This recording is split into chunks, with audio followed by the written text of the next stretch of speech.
Who? Dan double U. Let's go. Ow, wow, listen right now. Everybody knows the man that says pow. Start the show, gonna talk some toys. This is for the grown-up girls and boys making noise. Let's start the show. Talking Marvel Legends and the money that we blow. Honestly, look, there ain't no stopping me. Turtles and Joes too, let's do this properly. Need to buy more toys, don't tell my bank. Wasn't me, promise it was Hellfire Hank. Whole Who crew, look, they made me do it. If it lands at my door, then I best review it. Screw it, I don't usually boast, but I got Rich M, he's here to host. Raise a toast and raise some ducks. This isn't your average show, we're deluxe.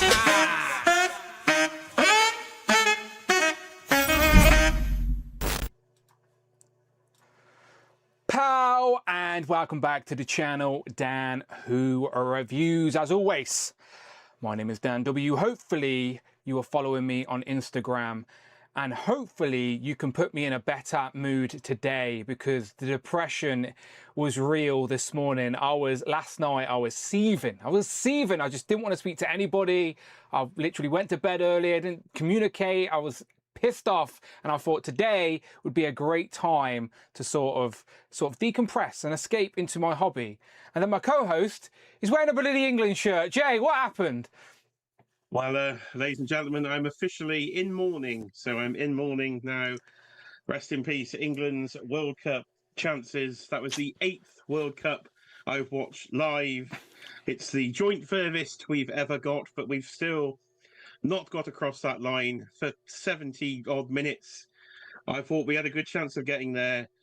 Then we decided to park the bus, and Argentina then turned up, and we're off. Do you know only 2 times in World Cup history has a team gone up at, scored the first goal and then lost the semi-final? And both of those times were England. One in 2018 against Croatia and the other in 2026 against Argentina. Thomas Tuchel, before the tournament, said in the Euros, England looked like a team that was scared to lose rather than like excited to win or whatever, something around that lines.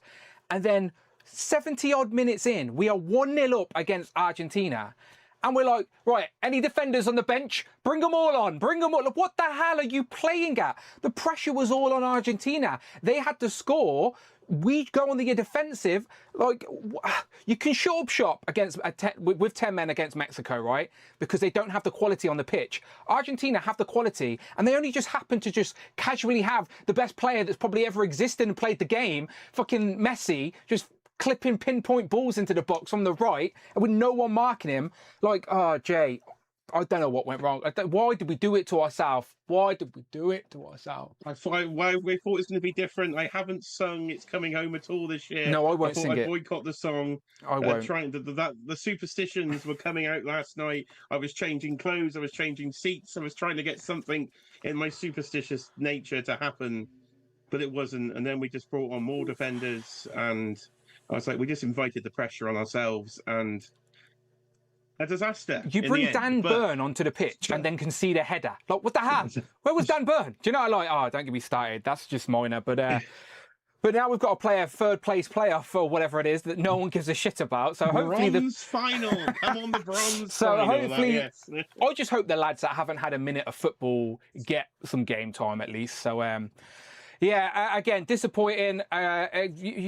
International tournament. Me and Jay were born in the 80s, so we have only ever seen England bottle it and let us down. We have never seen them get over the line. So it's like same old story. I just hate that they give us that tiny little bit of hope. Jude Bellingham, Harry Kane, first team to ever have 2 players score more than 6 goals, 6 or more goals. Like, you're thinking this is it, could be it. And Amanda all day was trying, but like saying, "Oh, we're going to win it. We're going to be sound." All day she was. Depressed. Well, you could have seen the excitement for Cheeky Monkey. Anthony Gordon is like her favourite player. He scores the goal. Yeah. Then he gets subbed off. She was genuinely screaming at the telly. And then we brought on a load of defenders. But for the next time there's a World Cup, we will officially be in our 40s. I know that's. I know. We're running out of time. Just want to see England lift a trophy in my lifetime. Yeah.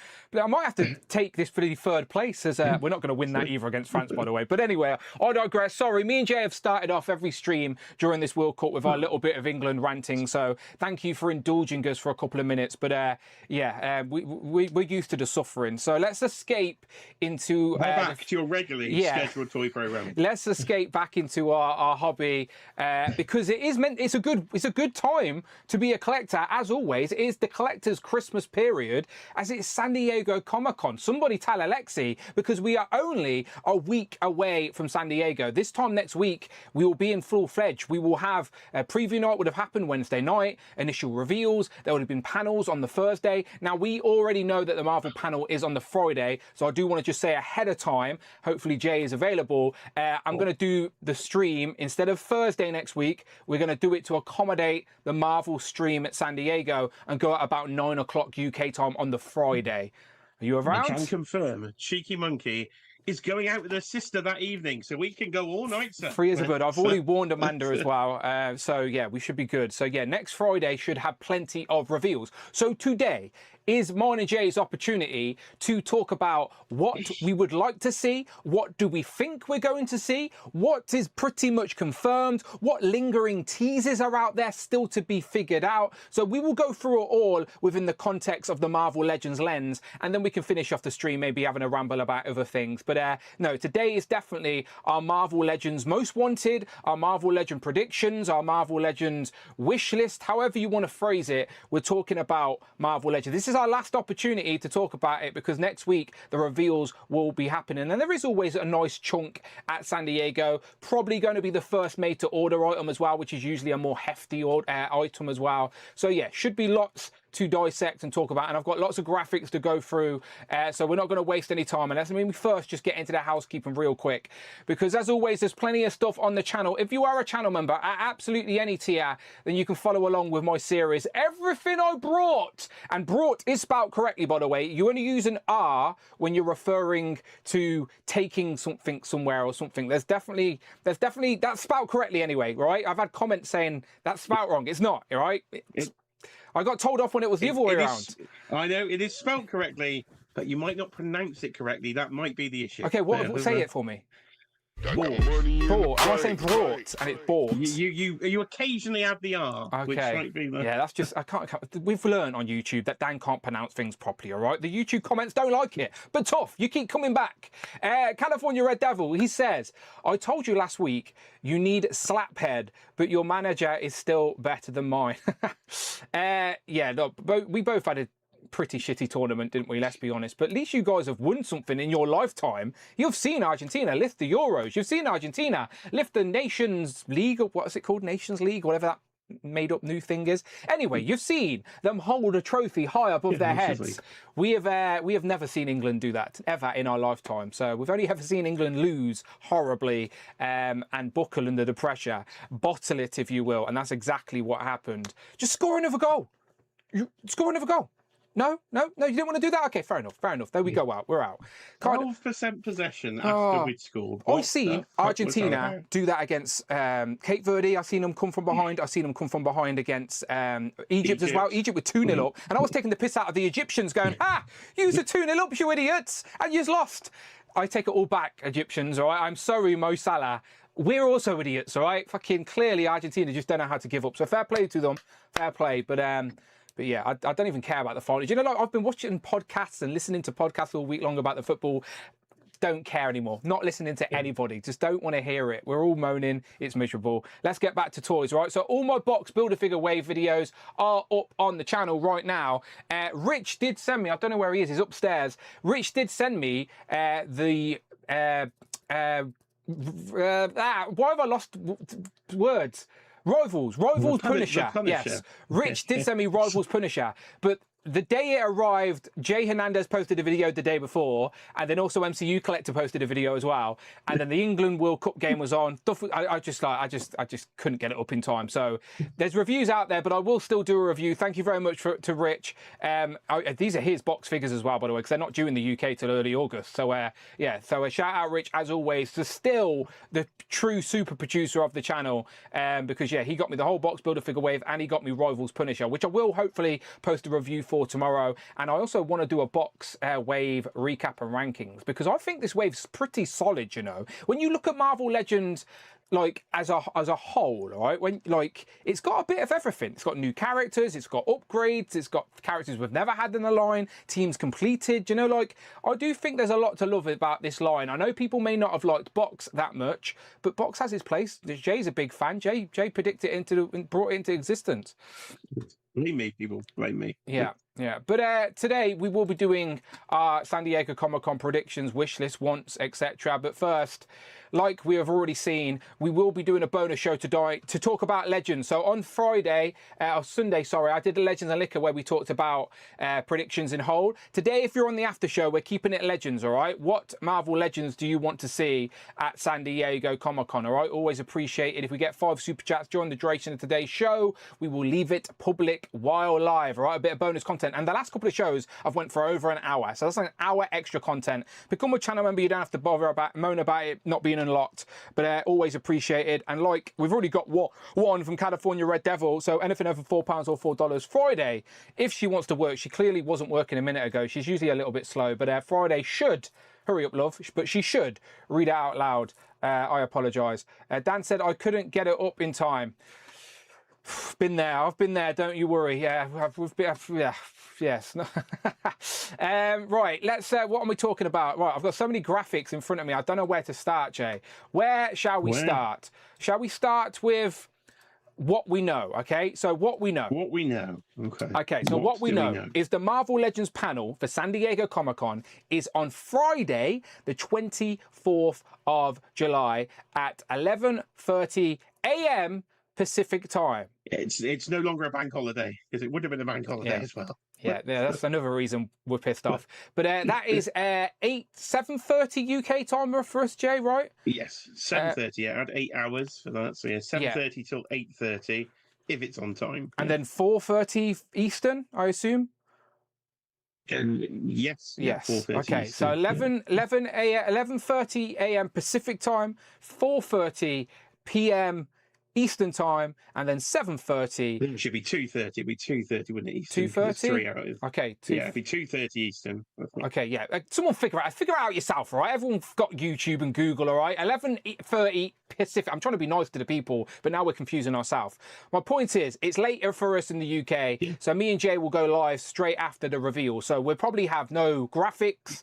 We'll probably just be refreshing toy art, trying to wait for somebody to post some pictures, but we will be here to react initially on that Friday night, and of course I will still have an after show as well, so everyone can talk about those initial reactions. So Friday night, Marvel Legend reveals, but like I said, what are we seeing? Wow, let's just first recap. Let's have a look at everything so far revealed in 2026. This is everything that has been released for Marvel Legends so far in 2026. A lot of action figures there. But again, we have only just passed that halfway mark in the month. We're now past the second quarter of the year, sort of. So, well, are we? Yeah, we are. Yeah, we are. Yeah, we're in quarter 3 now, technically. So, yeah, these are all the Marvel Legends. Jay, it's only got 4 now, right? You got 4 of these? Yeah, might be up to 5. If it's up to 5, the sale from what we'd seen. I can't remember the exact maths from last week.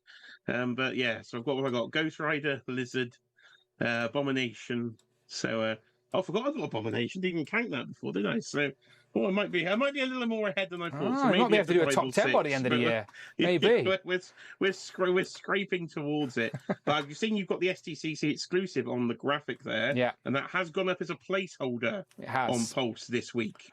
So I did try and get some information about when that would go public, but I don't know. Like, I've not been told. So it just says coming soon on both UK Pulse, US Pulse, and European Pulse. All the Pulse exclusive. I'm assuming it will go up for pre-order over the weekend. They're literally release them as they are revealed officially at the con or whenever there's panels or whatever. So I'm assuming we will be able to pre-order it over Comic-Con weekend next week. But so far, no dates of whether it's in stock initially or if it's a pre-order. Last year, Savage Land was pretty much in stock straight away, wasn't it? We didn't have to wait long from ordering it to getting it. It was quick for all because I've got the G.I. Joe one, the Savage Land, and then the Star Wars pack. They all came pretty in regards sharpish. to the Legends San Diego Comic-Con exclusives, Jay, we've got 2 of them down here. Which one, if or both, are you getting? I'm only in for the X-Men set. I'm there for Professor X.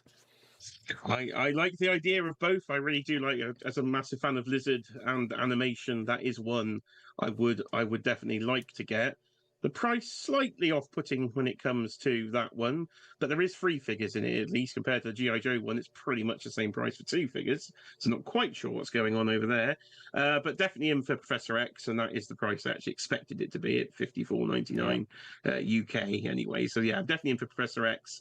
I'm now a little on the fence with the other pack. I might wait and see what happens with it because they don't always sell out in the UK. Savage Land is still in stock on the UK pulse. So like, I know the US guys didn't have much luck with Savage Land, but again, we've got less people in the UK, I guess, to fight against. So Savage Land is from last year's San Diego Comic-Con exclusive is still in stock on UK pulse. So I think we'll be okay unless they sort of. I can't see the Spidey one being the most popular one they've ever done. I think people would be in for the Spidey, as you've said, but a very unique look for Electro. You've got to be of a certain age, haven't you, to have that attachment to those particular character designs. Spider-Man always does well on his own, but like you said, that initial sticker shock price of what is that, 80 quid for the 3-pack? It's $82.99 for the 3-pack and $54.99 UK for Professor X. It's a G.I. Joe when it's confusing because Cadet Dome is $72.99 for the 2-pack. So that's only £10 less than a 3-pack.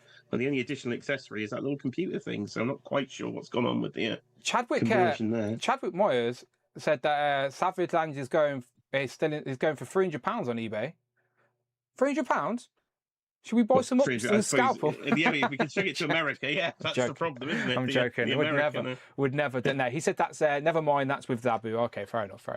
Anyway, lots of Marvel Legends have been revealed already this year, but there's still lots to go. So we will be seeing our first glimpse at San Diego. So that brings us to tying up loose ends. You can see in the corner down here, there's a couple of the teasers, but we actually have more than that. So this, again, if there's any more, please let me know in the comments. But right now, these are the 4 lingering Marvel Legend teasers from the guys. So basically, Dan and Dwight on the end of their live streams, they leave us with a little tease, and Dwight Stahl, that pink eye for Gargantos, he posted that on his Instagram. So that could just be a random prototype, you know, an initial colour difference. You know, that may not actually be a tease as intended to be a future release, but we're going to accept it as it was because I think Dwight sort of knows what he's doing. Do you know what I mean? So I assume the simplest of repaints and the body. Yeah, we knew it was happening. The other character out of, so it's such a unique body type. We knew it was going to be repainted. So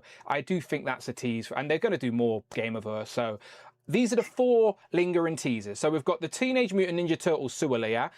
So that's a Marvel Turtle collaboration confirmed. We've got the Gargantos Gameverse repaint. And Gargantos was also pink in the comics as well. So there's still a little bit of that comic synergy there as well. And then we've got a little Christmas present. Well, I assume it's a Christmas present, but it could be a birthday present. Could be any present you want. But it does have those Christmas festive vibes to it with the red and the little gold ribbon.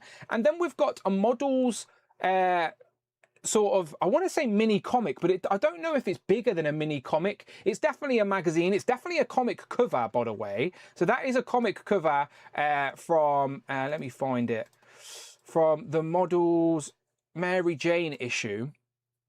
So that's an actual comic cover. So that makes me think that this tease could be the part of a new mini comics wave. So that's my working theory, but I just can't tell scale wise in Dan's fingers there. Is it bigger than a mini comic to represent a magazine as an accessory? And they've just used the same technology, not that it's advanced tech. A magazine would be bigger than a comic if you were scaling it. Exactly. Because the magazine there does look bigger than the present, doesn't it? So the present is on. So he's got a thumb in the middle of one. Yeah, it Someone looks get, bigger than the someone get present. the ruler out. Yeah. Like, is the present just printed on a mini comic?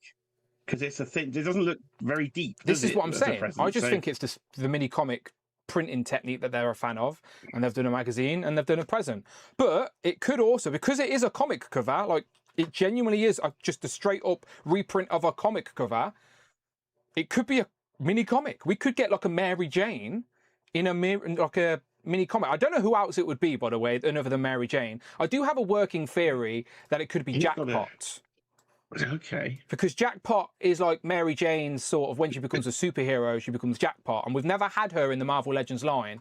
So if you're going to pack her with a mini comic, it would be pretty bob on to put Mary Jane. But then would they show it as a tease, Jay, if it was just Mary Jane? Would they just clearly show that and be like? I think it is Mary Jane, but I think it's a throwback to can't even speak, to a Toy Biz 2-pack from back in the day, because you had the Christmas Spider-Man and the Mary Jane together. So these two teases, I think, are related and are part of the throwback 2-pack for this rumored Christmas Spider-Man that we've had rumored now for pretty much an entire year.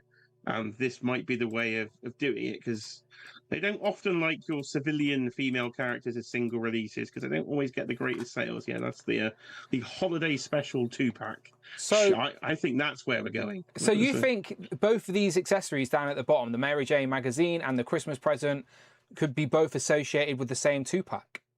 Yes, I think they're in that is a magazine. I think your finger theory seems correct. That is actually, they've just upscaled the mini comic to a mini magazine to go in the pack, and Spider-Man's Christmas present is MJ with a bit of festive attire added to it. Okay, all right, okay. Well, there's the 2-pack, and then as I said, Jackpot, still a character we've never had in the Legends line. It is Mary Jane, so again, there's another working theory there for you. But yeah, that confirmed could be a mini comic. Do you know what? I've actually grew to like the mini comic waves. Like, I'm not. Again, not the biggest fan of the concept. Like, I don't particularly care too much about the mini comic, but I have really enjoyed their character assortment, because they've used it to give us upgrades for characters that needed an upgrade. They've used it to give us new characters and like teams that needed completing. So like, of course, I'd still always prefer a Build-A-Figure wave to get that additional figure. And you're sort of, I know the price is always packed in, but you do feel the value a little bit more when you get a Build-A-Figure you want and you buy a whole wave. You feel like you're rewarded for getting the whole wave. So you don't get that with a mini comics wave. But I have, like there's not one miss here for me amongst all 6 of both waves. I've went in on all of them.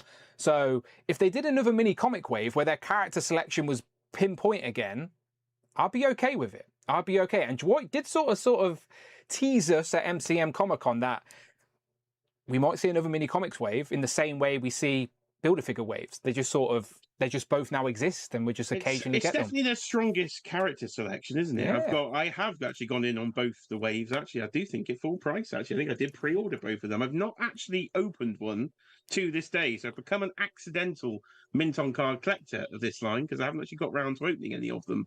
But it is a strong character selection, as long as you just don't see the mini comic as a replacement, because because by the looks of it, the Build-A-Figure was just gone anyway, so they've just chucked a bit of plastic in the box. They're not character tied. selection is definitely good. Yeah, they're not tied to any particular theme, are they? They can literally pick any comic, and the comic, as long as the character has some relevance to the comic it's packed with, that's all they need. Where sometimes Build-A-Figure waves, they try and pick the same sort of theme. I know Box Wave isn't exactly that, but you know what I mean? Sometimes they lean in that direction. So I think the mini comic wave does allow them to just sort of pick things that they needed in the Legends line. And we're going to go through a lot of characters today that you could easily pick 6 of them and make a mini comic wave about. So yeah, I'm just saying we might see a mini comic wave at San Diego Comic-Con. We might not, but again, that's why we have these conversations to see where we go. So let me close some of these tabs so I don't start getting lost. Because I say just the turtle sewer lip was the only other thing there, but Are we Yeah. still thinking Mole Man? Has anybody got anything Well, it's else? Mole Man or Vermin, isn't it? It's Mole Man or Vermin.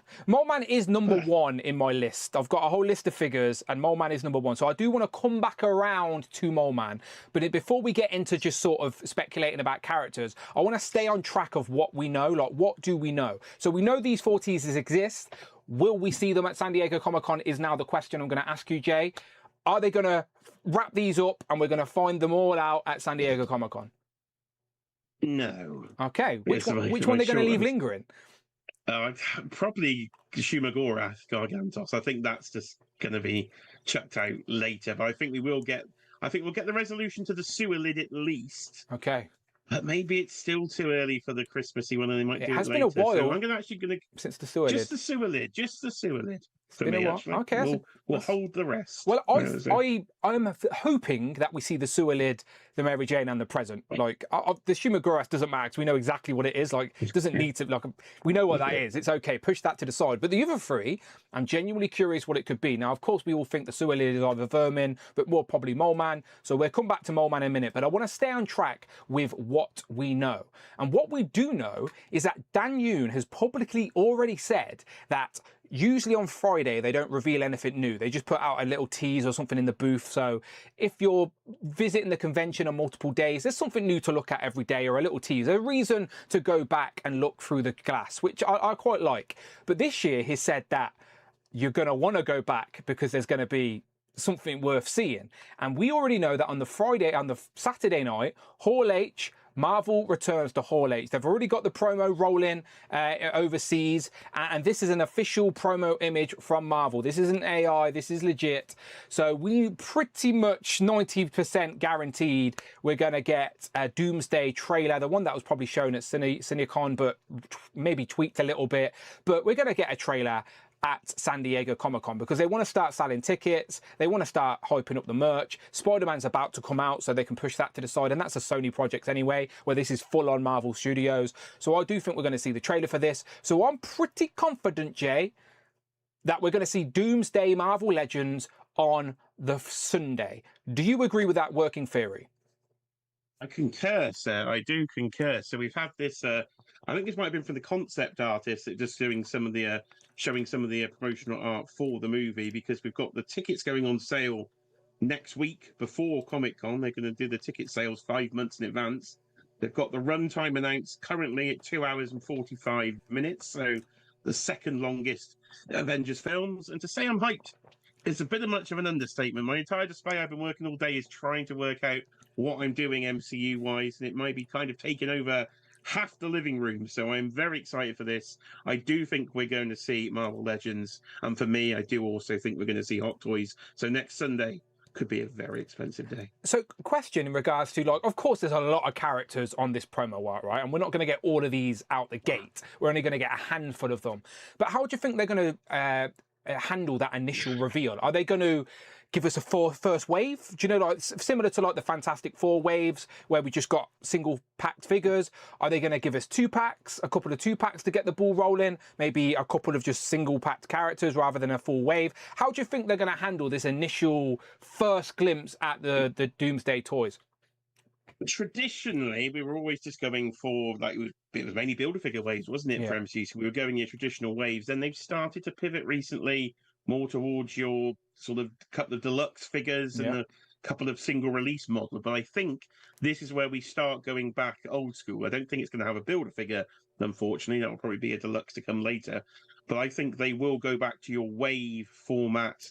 They're going to have to do more than one wave at least. If they started doing releases of like 2 or 3, they're never going to get through this roster. And surely they're being told they're going to have to go through this roster like they did with Infinity War, with Endgame. We had multiple waves and 2-packs over the years to really fill out this roster. This, I believe, has an even bigger roster than those movies. So they're going to have to kick it off early.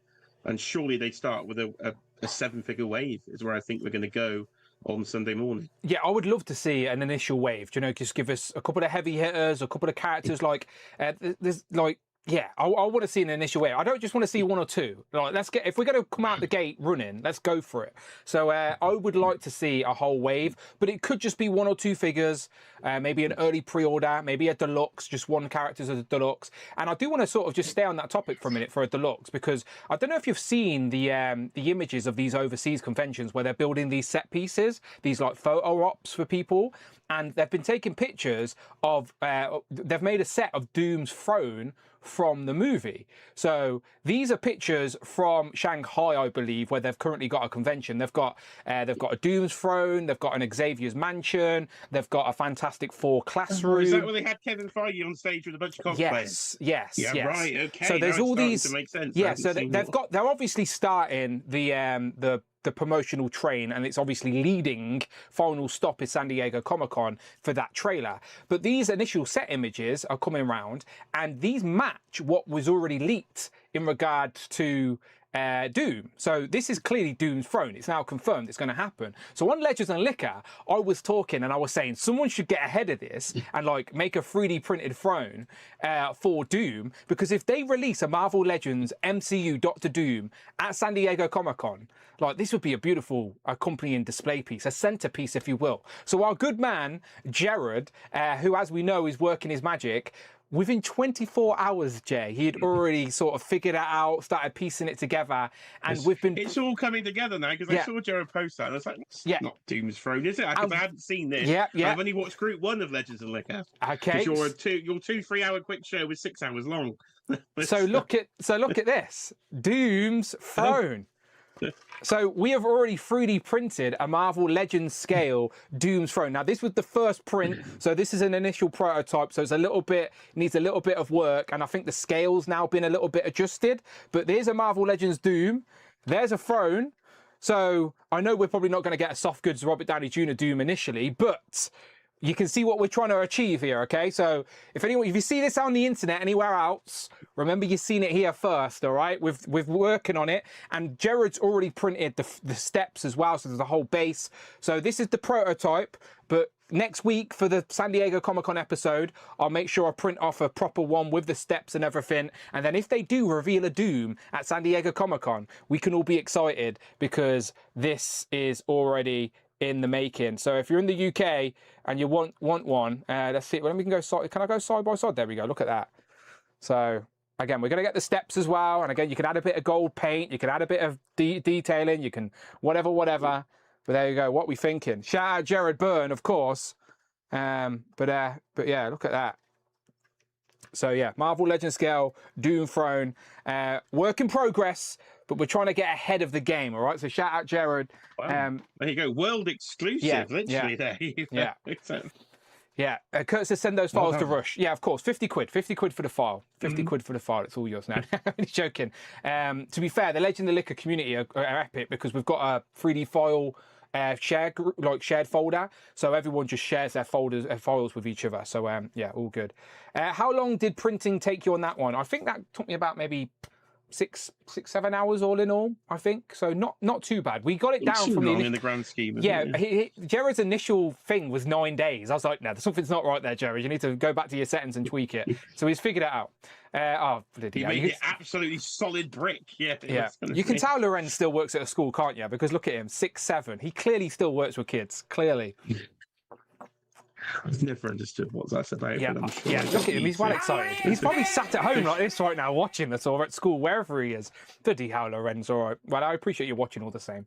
Right, so let's continue. So that was our Doom conversation. So we are pretty confident we are going to see Marvel Legends Doom figures at San Diego Comic-Con on the Sunday. So not the initial Friday night when we recap the reveals. We're not going to see them until that trailer has happened. So that will be on the Sunday. Maybe we'll do a little bonus episode on the Sunday. I don't know. We'll figure that out. But we're going to see some Marvel Legends Doom figures. So do you reckon there's anything else we're pretty much guaranteed going to see? Now, again, I do want to say I've not watched season 2 yet, but are we going to get some more X-Men 97? Like, it makes the sense to release some more while the show is happening on Disney+. You would think so. I haven't watched this week's episode yet. I've watched the other 4. But yeah, surely the time is right to at least get a pre-order up again. Why that hype is that hype is happening with the show, but I don't know if they got anything prepared for this current season. Are we still going to be? We go to Sebastian. You've mentioned as though Bastion's the many a big time gap. still needed from previous seasons, Now, and of course there's that made to order potentially. So that could be a link there. They're going to give him the super deluxe treatment. Yeah, maybe we will find out just next week. Obviously, Beast is missing from this list because this is Mr. Stevie's list from his website. So, Mr. Stevie, update your list. He probably already has, to be fair. But yeah, Beast needs to be added to this list. But otherwise, we'd be moving on to wave 4 of the card backs. But if they are confident with this wave or this theme, we'll probably get the 2-packs again as well. Because there's so many characters, like you said, it would be absolutely fair game. Chadwick says, wishing for Missed Infinity Saga villains, Abomination, Malekith, Caecilius. Yeah, me too. Always want to fill those gaps from the original MCU, absolutely. And other MCU and more rivals, question mark. PS, send you some rivals info in your email for a bit of background for your reviews. Chadwick, I did receive that, and I did learn via the medium of emails through you. So thank you very much. Yeah, because I don't play rivals. So yeah, I will be using some of that in my Punisher review incoming. So thank you very much, Chadwick Myers, for the heads up and the support on that. I completely agree with the 3 missing MCU villains there, especially Abomination. Yeah, it's been since 2008. We're 18 years later. Yeah, and we still don't have an MCU. I just want the main villain from every movie, even if the movie was shit, like Dark World. You know, like still give us Malekith. You know, he was still a character in the movie. So, yeah, I'm with you. Back to X-Men '97 then. So I've not seen season 2 yet, but of course we already know there's loads of season 2 costume designs. So my point is, there's so much they can do with it. Why wouldn't you get ahead of it? Do a wave, do some more 2-packs, do a couple of deluxes. Like, I will ask a question though, Jay. Right, and this isn't spoilerish. Does the answer of why is Angel holding Cable's gun get answered? Yeah, okay. Yes, it does.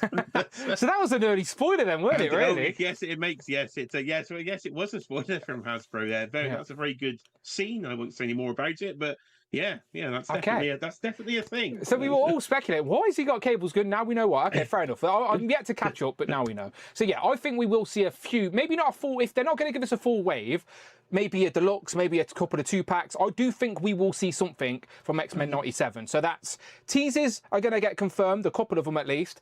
Doomsday figures on the Sunday and some X-Men '97 figures. And I've just heard Kiara sneeze again. It is like the noise is just penetrating, mate. Penetrating. Oh, it makes no sense. Penetrates through the YouTube.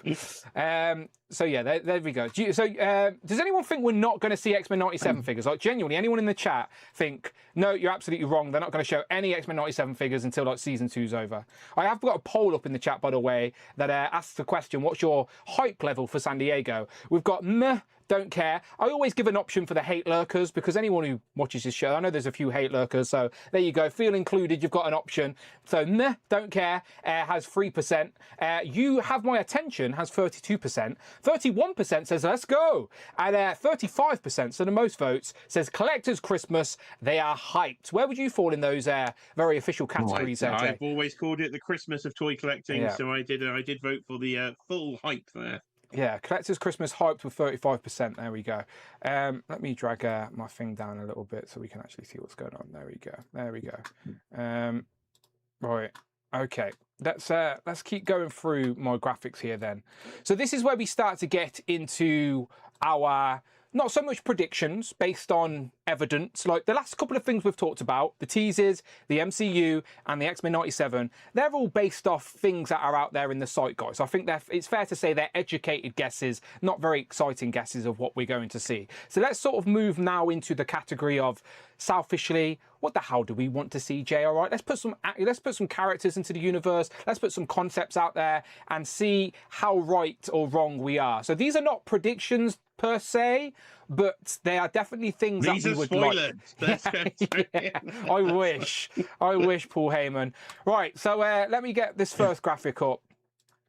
So of course, Oh, I've got a that's whole a nice wall. graphic to start with. I've got a whole wall of Spider-Man retro cards. They've even invaded that side over there as well, right? The Spider-Man retro card, that glorious tribute to the Toy Biz packaging of the 90s that I hold very close to my heart. I love it. I love it. And there are still lots of character designs and characters that have yet to get that treatment. And I will selfishly want every character that ever appeared on the show on that packaging, all right? You'll get me for twice. So I'd buy them twice, one to open, one to display.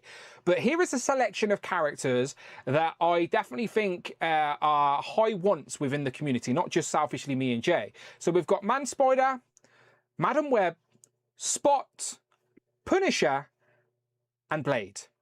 Jay, they a good idea?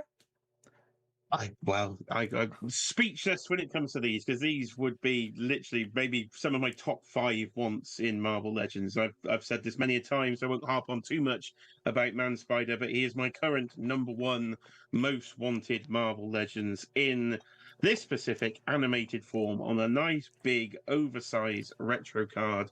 Yes, please, because I got rid of the Toy Biz one in anticipation probably about 10 years ago now. And I clearly jumped the gun a bit on that because we still don't blimmin' have one. And I know how much Dan Young likes this series, so surely he's absolutely up there on the radar. With Peter again turning into the Man Spider's version in Brand New Day again, not this specific version, but at least it might get the idea of the character out there if they have forgotten to do it. So surely Man Spider is up there as #1. I think we even confused people on Instagram with your fantastic rabbit here that they thought we'd actually have one announced. Yeah, no, I wish. Yeah, I think Man Spider and Madam Web are like 1 and 2 for me. But I think Madam Web might be 1. I don't know why, Jay. I don't know why. I think it's because one of my favourite arcs within that series is the Secret Wars arc with the Beyond there, and he handpicks the teams. Because as a kid, I was so excited to see like 2 of my favourite shows colliding. Like I didn't even know that was a possible thing as a kid. Like, what would you think that was possible as a kid? It was the MCU before the MCU. Same voice actors, same everything. It was so cool. Like that will forever stay with me. And obviously, Madam Web was a big part of that, voiced by Stan Lee's actual wife as well. So I think her in a throne is a great display piece, and it would be a great piece for our animated collection. So she would always be #1 out of what I really want from the animated show. But Man Spider's absolutely there as well. And talking of Punisher, he's a big part of that arc because he sort of gets involved, and so such a different look as well with that. I don't know, tealish, greeny, bluish turquoise colour that he's wearing. Yeah. So how have we not got Spot though? It's the easiest repaint in the history of mankind. A blank white body with a few bits of paint deco on it. I don't get how we do not have. It's a layup, isn't it? That's crazy. It's a fucking layup. Hasbro clearly just forgot he exists because it's like this is easy money for them. So yeah, the Spot. Maybe it's a licensing thing though, Joe. Because how long does it take to make an animated movie? 4 or 5 years. Exactly, right? And who was the big bad of that last Into the Spider-Verse? Yeah, which is exactly what I was thinking. Which is a very different stylized look of Spot. And obviously every character selection they have has to go through the license door. And if they had Spot in mind for a different project and they didn't want to confuse the consumer, because that's how they think about these things. They're like, no, we don't want to put out Spot looking like that when he's going to look different. I know he looks similar, but you know what I mean, stylized. So I genuinely think he may have just been off the table for a little bit while he was in the works for the Into the Spider-Verse has cock-blocked the Spot. Absolutely shocking. Essentially. But you think back to the animated series itself, though, the reason we didn't get Elektra at the start or Sandman was because James Cameron was apparently going to be doing a Spider-Man live-action film, and they didn't want to confuse that, did they? So they didn't use Sandman and then use Hydro Man instead. So, yeah, Hydro Man basically plays the role Sandman would have done in the animated show. So and Red Skull did eventually appear in that last season as well, and Electro with his son, and it was all Electro is his son very convoluted. But you're right, Spot isn't easy to help. Just get Zero. Do you know what a Zero figure you did? Just put some black spots on him. To be fair, we could probably do with a better body and you'd do a better job, but I think Spot would be great with some accessories that, like, do you know the black hole with an arm sticking through it or something like that would be fun. So Spot's a character you can have some fun with. Even if you give us some black discs, I know, like, you could easily just make them yourself, but it would be relevant for the character to be packed in there with him. Punisher, you've been giving us quite a few Punishers. You're obviously making us wait for the more classic black, white gloves, white boots. You're giving us every iteration iteration, you've given us the War Journal version, you've given us the Gamerverse version, which is slightly more blue. I know people have been using it as an animated version, but it would be nice to get an official one with the teal, like Jay said, with like the grey jacket. And he had different unique weapons because it was from a cartoon, of course. You couldn't have realistic guns, so they had to give him like space age laser guns and stuff. Yeah, stuff like that. That's why Blade there, instead of holding the sword, he's literally got a lightsaber. He beat up a Jedi and stole the lightsaber, and that's why Blade in the animated series has a green sword.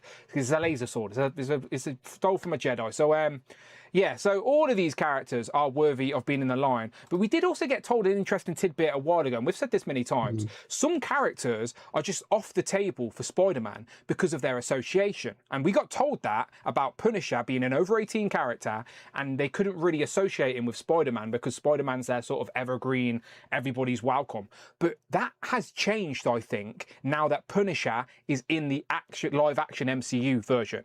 So surely their stance on Punisher and Spider-Man, that association is only going to get stronger in the zeitgeist, and I think they'd be a little bit more open to maybe allowing a character like Punisher and Blade on the glorious retro card. So I think these are on the table more than ever. I don't think they're going to be revealed at San Diego, but considering we're about to get Punisher in a Spider-Man movie, it would be a fucking great time to put Punisher on the Spider-Man retro card. It would be.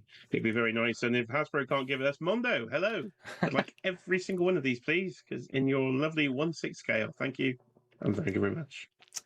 Yeah, I'm sure Mondo would love to get to order them. Good luck on paying for Man Spider and Madam Web and her throne, though. Cloud says, going to miss the after show tonight. Hope you have a great time. Talk to you all during San Diego Comic-Con. Cloud, you have a good evening, good night, whatever you were doing.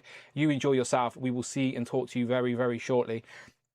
Okay, so that's... I just put all the Spider-Man characters that I want on a retro card on one slide, Jake. I didn't want to... because I could have literally made a whole side presentation on characters I wanted to see. So, what's your 1, 2, 3? Gold, silver, bronze, like in order of what you want to see. In terms of Spider-Man, well, it has to be number 1 for Man Spider, Madam Web number 2, and one you don't have on the graphic is Kingpin at number 3 because we don't have the correct coloured trousers and top combination. Well, they're not shy of giving us the same character on a retro card. We've got two. Two Venoms, 2 Spider-Man, 2 who else we got 2 of? 2 Mysterios. Do you know, like, so they're not scared of giving us some more animated version, are they? Because that first Mysterio was a repaint of a Wave version, and then the second one was a little bit more stylized to the animated. So yeah, they're not scared of doing that, and I'd buy it again, Jay, because I, like you, would want my mind's eye look. So there's that, right? But let's get into my list of characters now. So let's go all the way back to those teasers, like I said to you. We purposely didn't speak about that because it's either Vermin or it's Mole Man. Mole Man lives underground. It's a sewer lid. So it's the Morlocks. It's what did I say? Vermin, the Morlocks. I had a whole graphic about it, didn't I? Who else did we think it was? The Marauders, I think, as well. Because they murdered everyone in the ground. Most people are stuck on Mole Man, but watch it be completely somebody absolutely nobody's been thought of. Wow, Mole Man would make sense because obviously Fantastic Four, we've got those 2 2-packs from the Future Foundation. A couple of years ago, we got Dragon Man. Like, so they are leaning a little bit more into the Fantastic Four sort of zeitgeist. Mole Man was the first sort of main Marvel villain because he was the first villain for the Fantastic Four. I know he sent like that giant Gargantos guy after them. But he is like the first main villain for Fantastic Four, Marvel's first family, and we have had him in the Marvel Legends line, of course, in the dark days of Hasbro. So Mole Man is absolutely worthy of a Marvel Legend, and yeah, I'd love to see it. Jay, question, how would you want to see him? Would you want to see him on his little platform with his little controllers? Do you want to see him with some Moloids? How would you think? Would it be a deluxe? Would it be a single pack? Yeah. Is it made to order? Could it be made to order?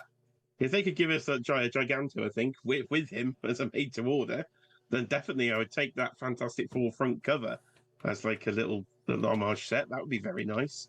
But otherwise, yeah, some Moloids with him would be good. But yeah, it'll be some form of deluxe release, I think. I don't think he's going to be just a basic single carded figure.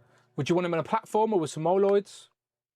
I'd take Moloids just so we've got some sort of a bit of fodder around him. Yeah, I quite like the idea of both of them, but I could probably 3D print some type of platform for him to stand on, where I'm probably not going to be able to print some Moloids. So yeah, Mole Man with some Moloids would be a nice shout. So yeah, that's a good guess, but that is all, of course, based off the lingering tease that is out there in the universe. So he was an easy first choice in regards to today. Let's start going through these characters now, because I've got quite a lot on this list. This one was yours, Jay. Take it away. Wow. Deep inhale of breath. Maximum series. Everybody loves the Maximum series. Detect the sarcasm there. But this is a character that I think does need the maximum treatment, and it actually will be Maximum Magneto. So Magneto, famously within the Marvel Legends line, terribly undersized. Most of his figures, comic book wise, completely undersized. My favourite Magneto is still that very first version from the Toy Biz line. Oh, wow. I've sold it many years ago, but I love that figure. Absolutely great figure. But yeah, we need a proper, much more bulky Magneto, removable helmet, empty helmet, and his big magnetic energy ball effect. Now, they've used similar versions of that into space before. Again, they probably just printed something off, but that's an easily achievable accessory. I think they can break that down into a couple of pieces. Do you know when that was? Together. San Diego last year, I do believe. Yep. So do you reckon it's going to come round full circle? And San Diego last year, they put it there, and then a year later, they reveal it as something we can buy and add to our collection. Full circle in his circle. See, I see what you did there. But yes, I think I think we got a chance at Maximum Magneto. Now, of course, I've not seen him on any rumoured list, and it might just be a black suit symbiote Spider-Man, which would be pretty annoying. But I would like to see a Maximum Magneto if I was listing it, and I think he'd be popular enough, and it would actually sort of I was going to say the word justify then his maximum price tag, and he had all that with him. But yeah, we don't use that word around here. Yeah, no, I think Maximum Magneto is a character that makes sense for that line, because there's a character worthy of the additional parts, like you mentioned, a character that we sort of need a tweaked version because he is a little bit short in the X-Men 97 line. So yeah, I'm with you. I'd absolutely buy another Magneto with the additional accessories. He's a little bit heftier in build as well, because he's one of the best Marvel villains, full stop, period. So he needs to look a little bit intimidating on the shelf. And yeah, that one definitely looks a little bit like a short king. So yeah, Maximum Magneto, absolutely needed. And based off what we seen last year, where they did actually put Magneto in a dome, and again, Kenny was live on Legends and Liquor, wasn't he, walking around the booth, and actually spoke to Dan, and Dan said on Legends and Liquor, like live from San Diego, like, would you want to see it? Do you want to see it? And we all said yes, please. So maybe we willed that one into existence here on the show. So yeah, there's that. He's gone over well in the chat, looking at all the comments there. So yeah, one figure that I think does actually warrant a Maximum. Munsters Go Home in the chat keeps mentioning Dwight's tease with his hat. Now, I didn't pay too much attention to this because Dwight was talking about the World Cup. Oh, where he swapped his cap for the World Cup. So he swapped his cap. Sorry about this screenshot, Dwight, but I've just stole it on the internet while I'm live. But he put on a USA cap. So I don't think that's a tease. I just think he was supporting the USA in the World Cup because he's a football fan, as we know. So yeah, if that's a tease, obviously it's an American. Otherwise, it's the most obvious Captain America tease you've ever seen. It's a cap, and it's American. So yeah, it's a cap. American cat. How did you get there so quick, Jay? Bloody yeah, genius! You've cracked the code. It's like Da Vinci's Code over here. So yeah, I genuinely like if at some point a Marvel Legend is revealed of Captain America, then okay, fair enough. But I don't think this is a big deal. There was a rumoured one, wasn't there? I think within the Magic the Gathering line potentially. There is, yes. So the Magic the Gathering line. May just be. I can't find my graphic, but the Magic the Gathering Wave 2 was meant to be Captain America, like a Twilight version Captain America. Malice, is it Malice, the evil Sue Storm, like sort of bondage gear Sue Storm? Some type of Black Panther. And also Doom 2099. 2099. So but yeah, apparently he showed a shield as well. No, he showed the shield on his Instagram when he was on holiday, and the shield was essentially that battle damage shield from the Spider-Man Civil War 3 pack. So, do you know what? These all could be teasers. Like, Dwight could be dropping breadcrumbs. Absolutely. That hat, plus the Captain America shield, could be pointing us into the direction of a new Captain America. We know it's the Civil War anniversary. We've spoke about that on a previous stream as well, where we'd absolutely love to see something to celebrate that Civil War story in the Marvel Legends line, whether it's a Captain America and Iron Man sort of two-pack, and they're posed up in the way that they are from the comic book pages. But there's other other Captain America-centric characters we need. Who do we need? We need like a we need but actual Bucky, like 1940s Bucky. He's got to be way up there. I think I got a picture of him earlier. This look for him. Hang on. Some skinny old thing we had. Yes, we had we had one in the Dark Days of Hasbro, didn't we? I've never owned one. Skinniest little body going. So we definitely need that. Yeah, but that shield that Dwight was showing off on Instagram was just like, he was only showing off kit bashed pieces. There was never any new elements of Captain America. It was all bits and bobs from other releases. But it could be pointing us into the direction. Who knows? But yeah. But let's keep going through my list here. So there's Magneto. I don't know what order these are in, Jay. So we'll be surprised as we go through. If my buttons will allow. Let's try that again. There we go. Right, next up, Outback Colossus. So again, there's no rhyme or reason. Colossus, that sounds like you. Yeah, Naked Colossus. So we have just got Betsy in the Outback gear and her Outback armor in the box builder figure wave. One of my favourites of that wave, because I've just always wanted Betsy in that armor. I never thought we'd get it in the Legends line, to be fair. I thought it'd be one they'd avoid. I thought we'd get this pink version down here way before we got the battle damage. Well, not battle damage, but the armoured version. But no, they give us the Outback Betsy, which is beautiful. Which now just means we are very close to completing our Outback X-Men. We just need Colossus. Like a topless Colossus. He's in the desert heat in the outback of Australia. He didn't need any clothes, just needed his trunks. And Outback Colossus would be a welcomed addition to the Legends line to accurately round up that Outback X-Men team. So yeah, I just wanted to put this one into the universe. I still think, as much as I like the box builder figure, I actually do quite like that figure for what it is. I would have preferred it to be Outback Colossus because I've got more of an affinity to the Outback X-Men than I have Alpha Flight. Like, I'm familiar with Alpha Flight, but I've not really read that John Byrne run of Alpha Flight. I think I've read a couple of issues as initial issues, but I've never got deep into the run, where I have actually read quite a lot of the Chris Claremont story through the Outback era. Another character we could need from Outback is Gateway. Not technically part of the team, but they never had a Blackbird jet, did they? So they had to use somebody to get around, and he teleported them around the place. So the Reavers have obviously a big part of that as well. So maybe we'll come back around to something Outback related a little bit later. But have you been completing the Outback X-Men, Jay? You got any affinity to them? I've pretty much completed. It's Storm. I haven't got the Storm technically, because I'm sure they can do a better version of Storm. Not on the greatest body and the head. The boring head, same old Jim Lee head. Yeah. So I have skipped that one technically, but I wouldn't mind an Outback Colossus. I'm not as excited as half the internet seems, because I know a load of people talk about Outback Colossus when I go online. There's one that's definitely Colossus up there. Is just a good I prefer my Colossus figure, with clothes, but if you like yourself a naked Colossus, then carry on. But you want to complete a team, don't you? So yes, I'm all for completing a team and putting that team on the shelf together. So would happily be receiving a naked Colossus in this outfit there. Yeah, so in regards to this image, we've virtually got them all. Now, like Jay said, we could do with a much better head sculpt for Storm. I think Rogue's outfit and the head maybe slightly tweaked, but either way, we're very, very close. It's just we don't have a naked Colossus. So yeah, give us Colossus and I'd be very satisfied with putting the Outback X-Men on a display. Right now, they're all in a baggie, sort of waiting. At the minute, I don't like displaying teams that are not complete. So I'm like, just piecing them off to the side and just waiting for that opportunity. So, yeah, but while we're just talking about Betsy as well, I do want to just put that into the universe too. I know I'm being greedy, 2 Betsy's in 1 year, but she did originally join the X-Men in that uniform at the start of that run, and then Wolverine gave her the upgrade in the armor because obviously she can't be running around the desert fighting people in this lovely pink one piece. So, yeah, she originally got chased around the X-Mansion by, was it...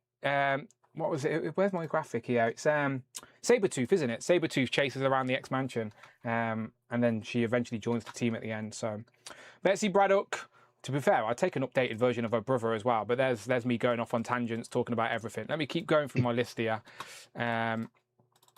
Make sure it's moving for me. Right, next up. Do you reckon me and Rich have ever mentioned armor?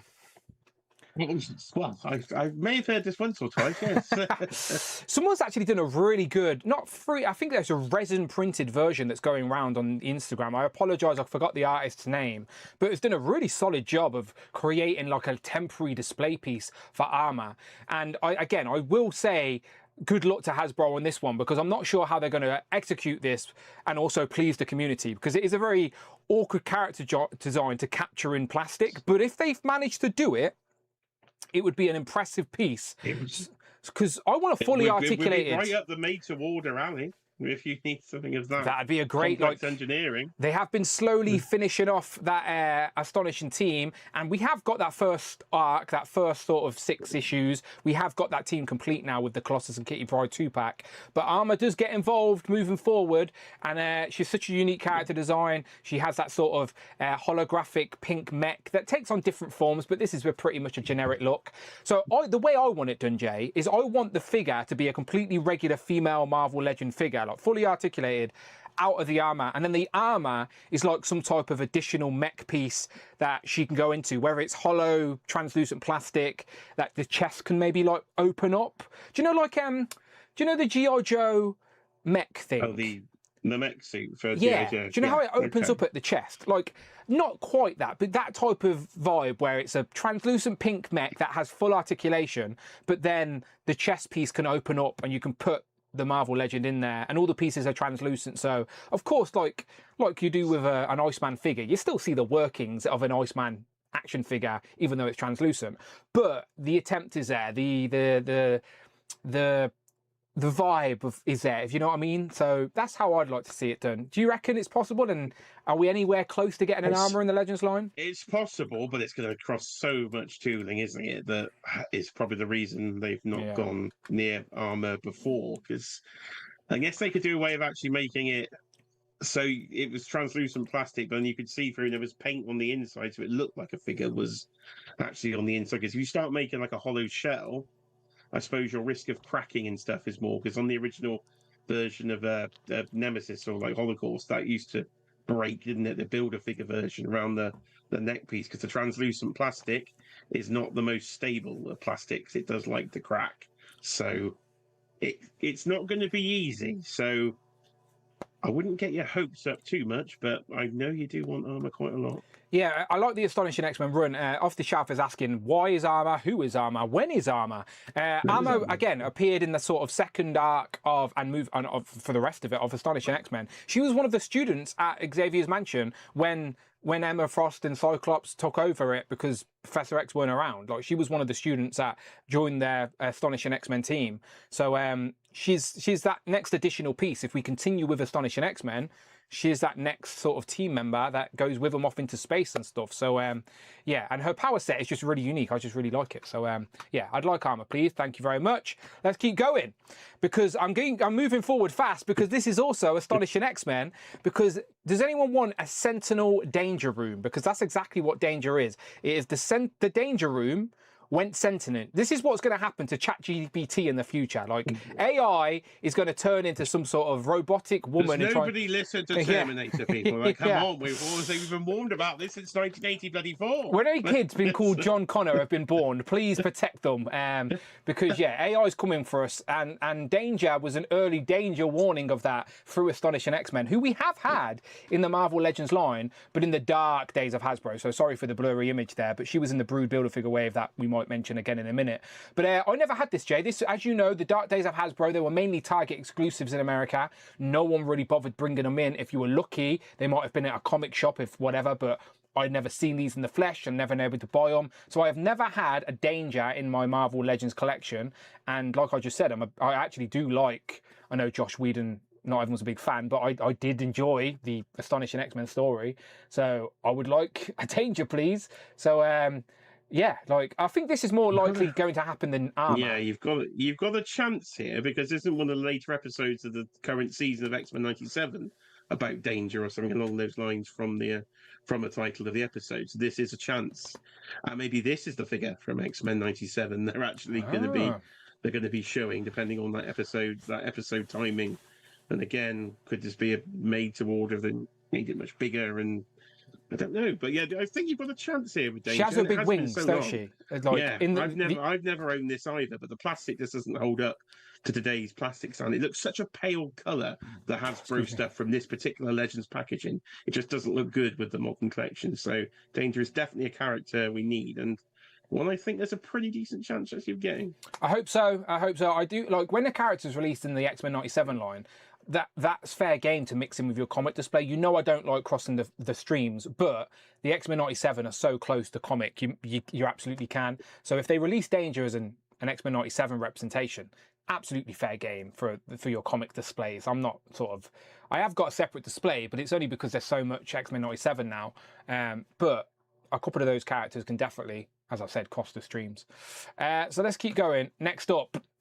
Exodus, another big X-Men character that we have never in the 24 plus years of Marvel Legends, we have never in any capacity, in any scale, had an Exodus. But we have got Fabian Cortez recently, right? And Fabian Cortez is heavily linked to the Acolytes.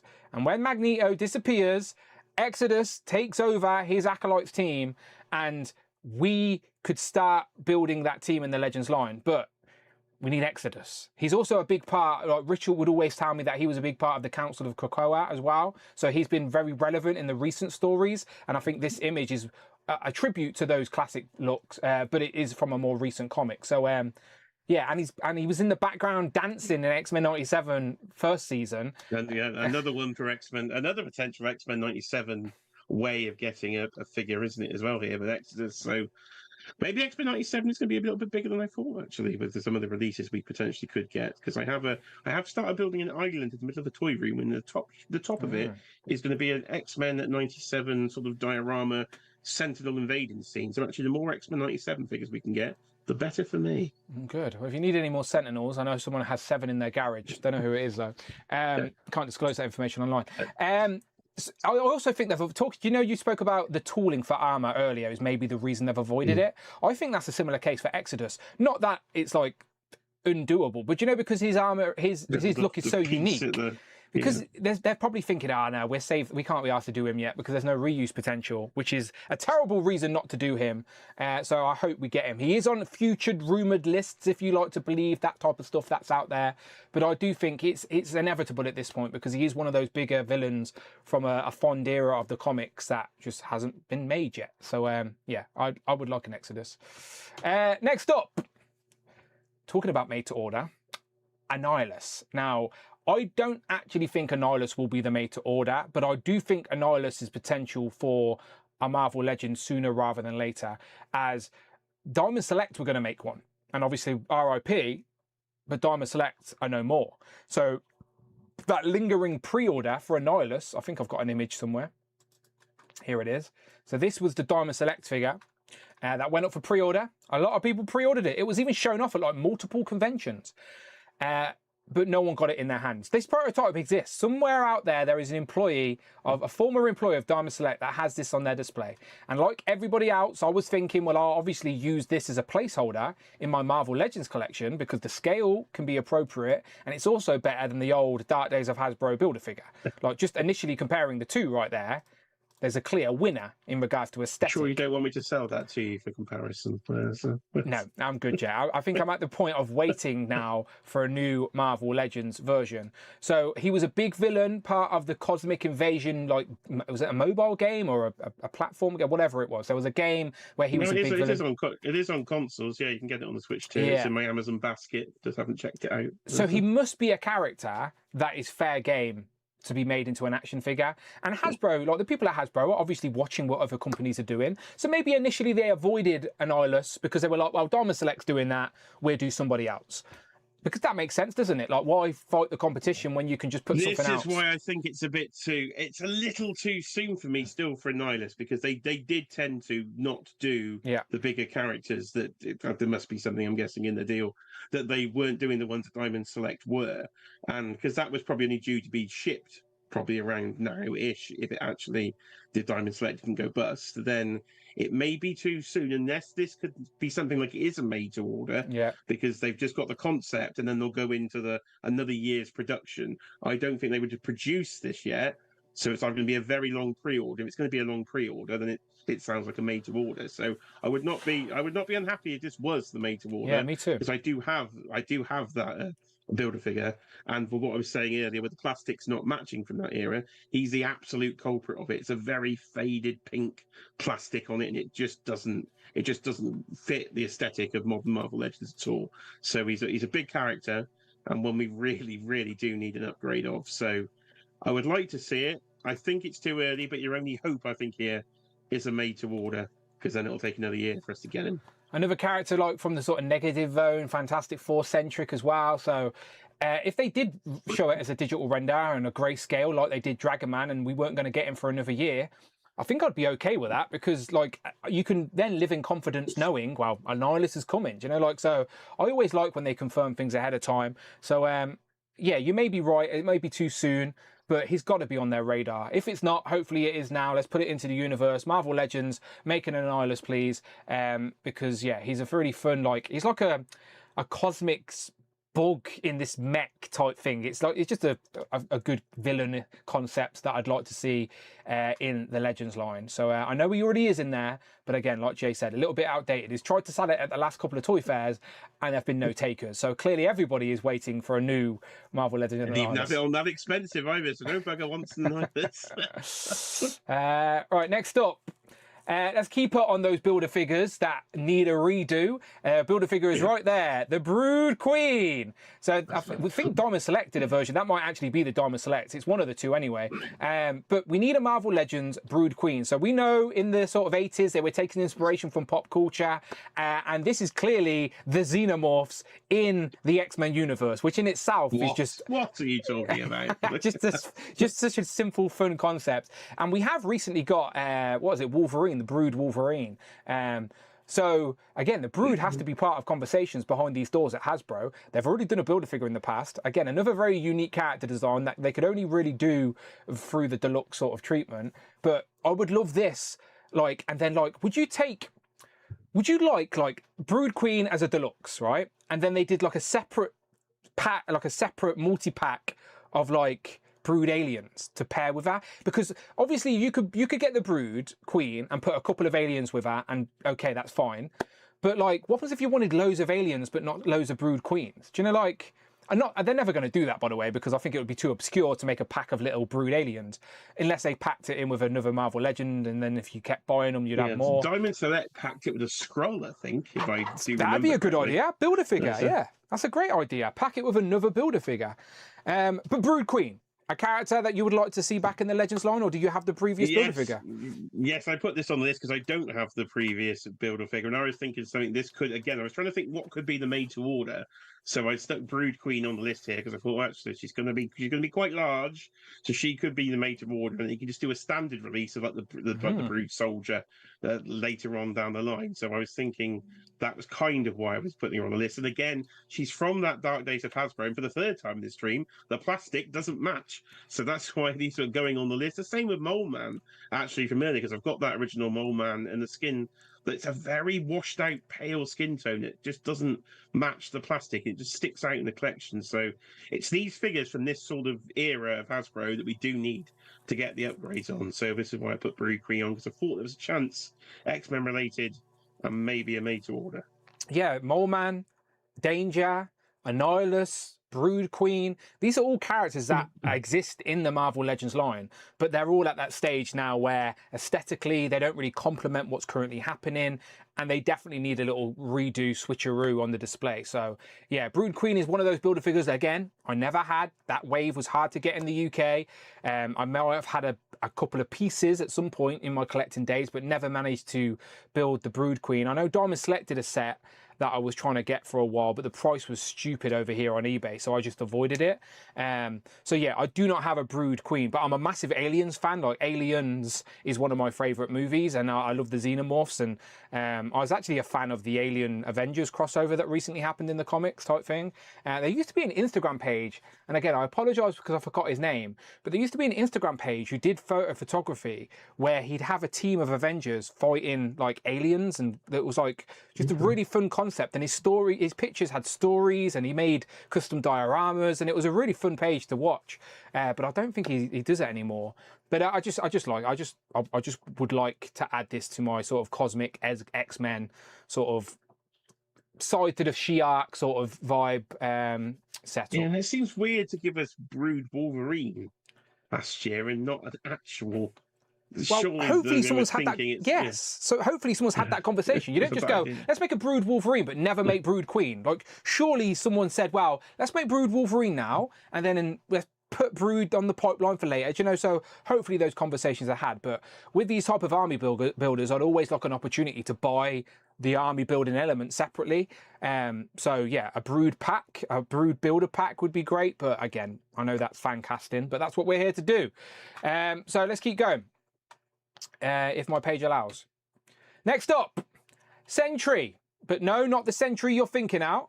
This is Sentry from Forceworks. Now, as I recently did a review for US Agent in his Forceworks attire, I literally started reading a little bit of the old Forceworks story, and I didn't mind it. Like, I know it was criticised at the time because the 90s, they were trying all different things, and they were trying to get the Avengers X-Force. That's why it's called Forceworks. It's essentially the Avengers version of X-Force.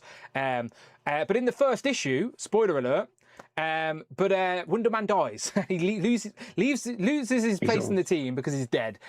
So this traveling, teleporting alien just happens to join the team, and he was actually a part of the main cast for the animated series in the 90s as well. So he's probably more known from being in the animated show than he is from the comics, because that's where I've seen him before in the animated show. Yeah, the debut from the comics to the cartoon was so quick, like, because the cartoon took inspiration from the comics of the time.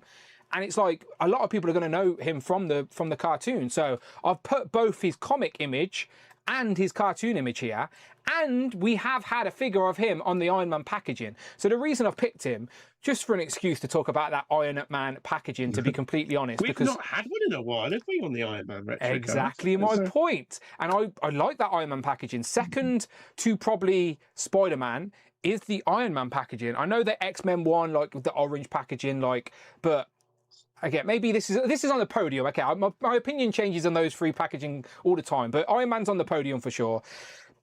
Now, me and Jay have been saying for a long time we would like a green-skinned Mandarin on this Iron Man retro card, but they've already given us a Mandarin recently, which may mean we're not getting a green-skinned Mandarin on this card anytime soon. I hope I'm wrong. But characters that I do think are fair game on this card are characters like Sentry, because he makes the most sense on this card, as most people's association with him will be through this Iron Man cartoon, which this figure line was the accompanying piece. And he's in Forceworks, who they've just gave us a US Agent. Maybe that was in Hasbro's mind as well when they're sort of scheduling out the wave, the year, and all these figures. So yeah, I'm just trying to will this one into existence. Again, I like completing teams on the shelf. And for me, unless I get a complete Forceworks team, where the hell is my US Agent in this Forceworks attire going to go? He can't join the West Coast Avengers. He'd already left, you know? So I would like a Sentry. So do you have any fondness to this character design, and would you want him? I remember him from the animated show. So if it's 90s and it's animated, I will happily take it. So yeah, I would buy this one, not a problem at all. I'm just looking at the potential reuse. I'm looking at kind of skulls. Are they painting the skulls? Are they going to can they reuse those shoulder cape bits? I know Warpath has got sort of shouldery bits, so there's potential I think they can do. I'm looking at how complex he was and why they haven't got to him before, but I think there's definitely potential there. I think that they haven't got to him before because of his obscurity, and he's also called Sentry, but Sentry with a C. Talk about me not being able to pronounce anything. You've got two characters called Sentry and Sentry. In my again, with the Thunderbolts being out, yeah, they're not going to want to again confuse the audience. So yeah, he's off for another year then at least. Yeah. So, but I do think the Iron Man card is fair game, and just while we're talking about that Iron Man card, Again, Greenskin Mandarin's another good one. I'd also would take, I think I grabbed a picture of her earlier to show on screen.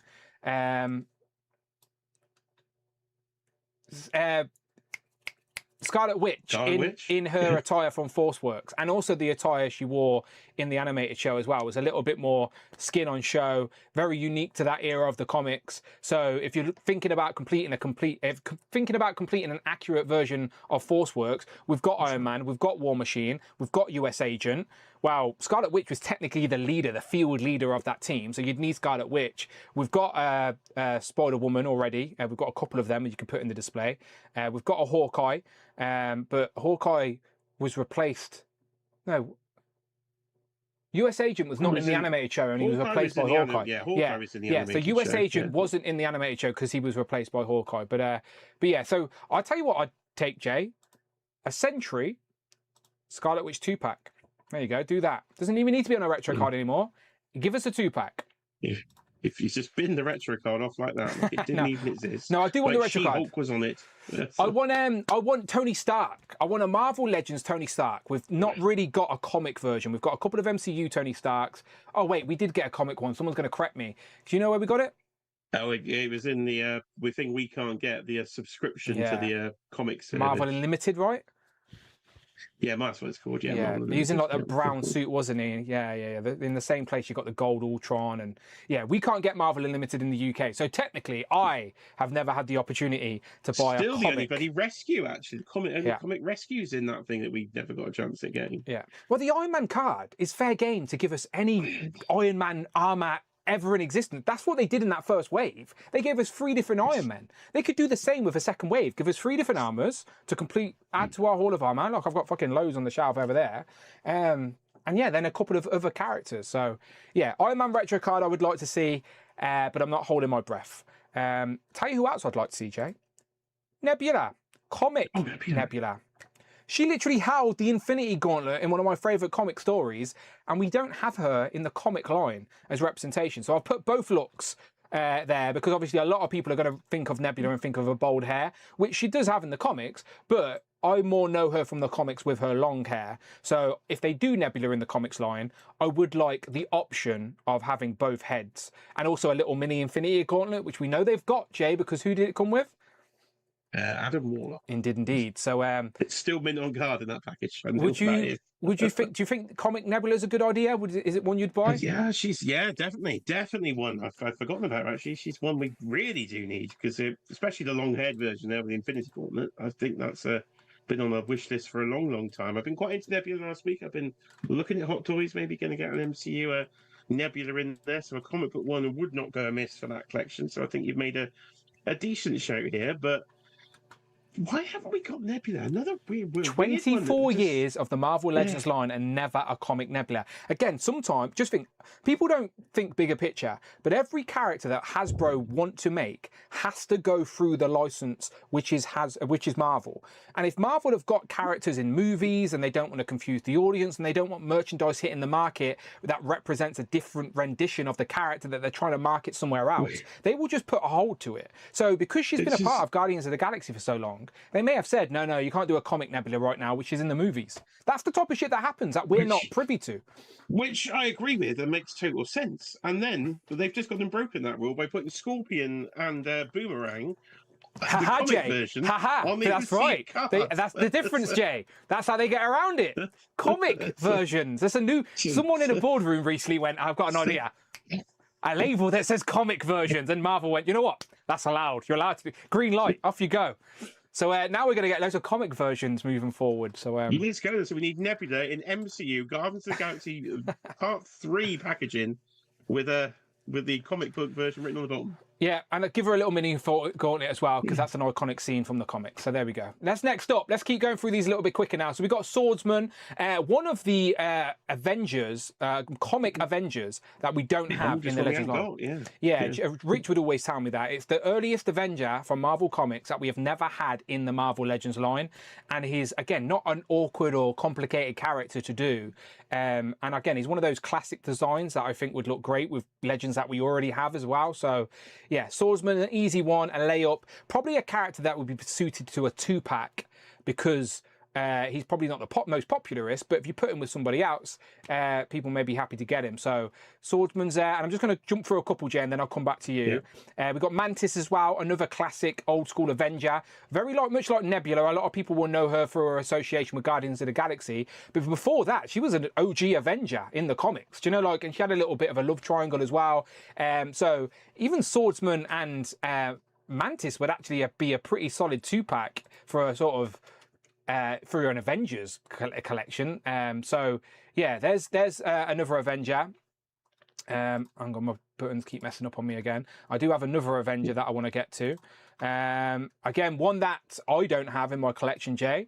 Yellow Jacket. Oh, yeah. Yes, Yellow Jacket. Another old school Marvel Legends that we have had in the Legends line, but I don't have. So selfishly, I would like another opportunity, and I do think they do a better job now. Another classic, easy design. Obviously, it's Hank Pym wearing the costume. Obviously, a lot of people may know him from the MCU, but yeah. And I was also, right, any character associated with Hank Pym or with Ant-Man or whatever, give us the little version in the pack. Do you know what I mean? Like, you could give us a Yellow Jacket, and then as accessories, give us a little Yellow Jacket and a little Ant-Man. Do you know, like, I'd love that. Little Wasp.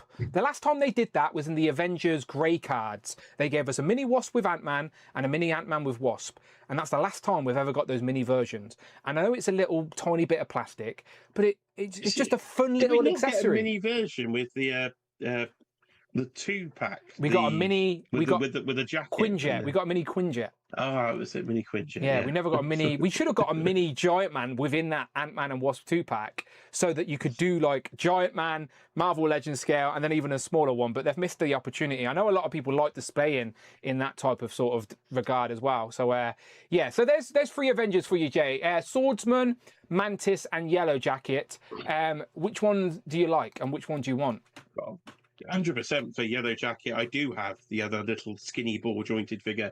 Again, it's been got the terrible legs, hasn't it? Those T-joint Again, legs. nobody buys it, so it's just sat in my living room in a box at the moment. So that severely needs an upgrade. So I'm definitely in on the Yellow Jacket there. Swordsman, I think, is a great shout. Again, a character we have not had, so I would be in for that.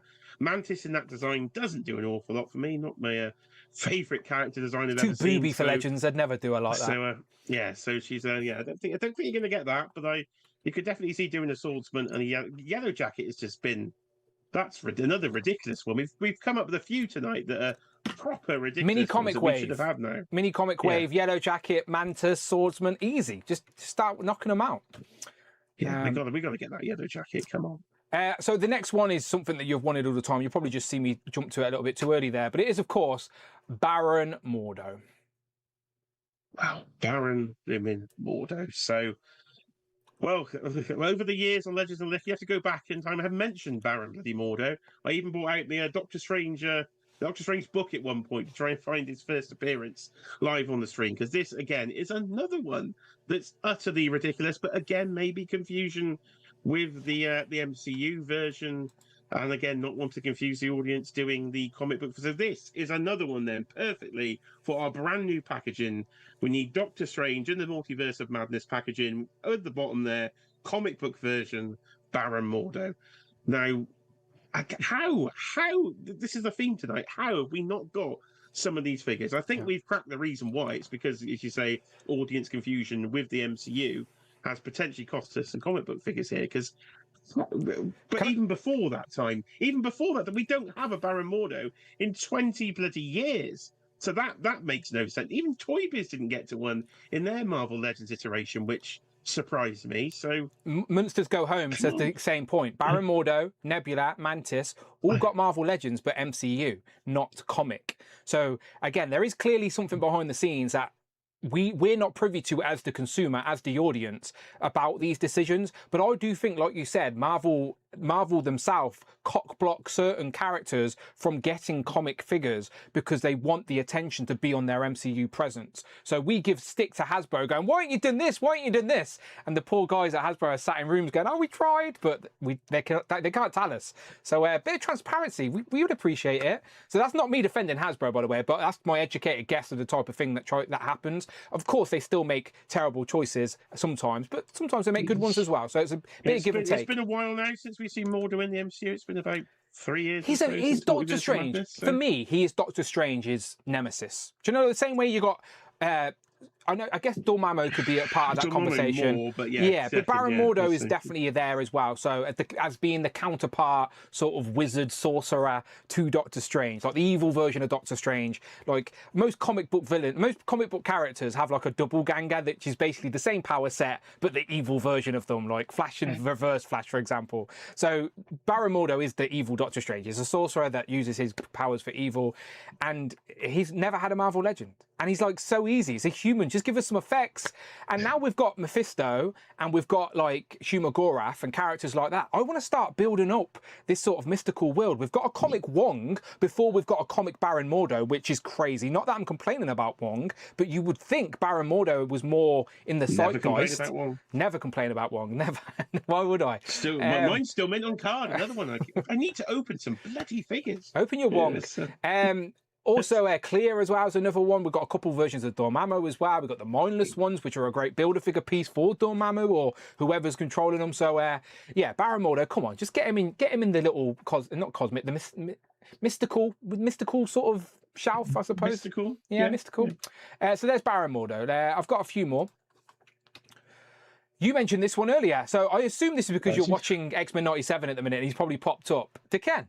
Well, no, it wasn't actually. It's just because the reason I put the Ken on here is because since we got on the mini comic book wave, we've got how I would have used to call Daken, but I've been told is actually pronounced Daken. Daken, but yes. To Japanese. me, Daken is this guy. Daken here from the Shi'ar, from again the animated series in the 1990s is where I am going to reference from my growing up, and another big character from that show that we don't have.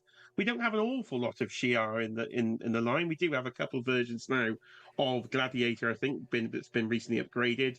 I believe Wolverine Brood Queen did come with Lilandra. I think that was the 2-pack, wasn't it? So I think the Ken is the biggest Shi'ar gap we've got. So I was added him to the list as a bit of a wish. Yeah, I like that era of the X-Men comics. It's like the one, it's probably the era I'm most familiar with is like when they go to space and the Shi'ar and all of that. And Daken is the brother of Lilandra and Deathbird, who we have recently gotten in the Marvel Legends line. They are recent additions to the collection. So Daken would be an additional piece, and also like just the Imperial Guard in general. We've got 2 versions of Gladiator in the collection now, and we've also got Thang as well. But the Imperial Guard, there's loads of unique characters as well that would be great on the shelf. But even just some Shi'ar guards or whatever, Daken, like, I just think building out that royal family would be nice. And I guess after Deathbird, you would go to Daken. So, yeah. Has he appeared in X-Men 97 yet? 'Cause he wasn't in. Was he in season 1? I don't think he was he? No, he's not been in the 4 episodes that I've watched. Okay, so yeah. But he was in the original series, wasn't he? I remember in that. Yeah. Okay, so yeah, that's essentially the brother of Lilandra and Deathbird. Next up, I have. I'm trying to make sure I've got the supporting graphics. Oh, okay, this one's interesting, and it's sort of similar to the era of comics as well, as it is Zaladane. Am I saying her name right? Zaladane? Zaladine. She's the sorceress of the. Like, she's a sorcerer in the Savage Land in the cartoon. Yes.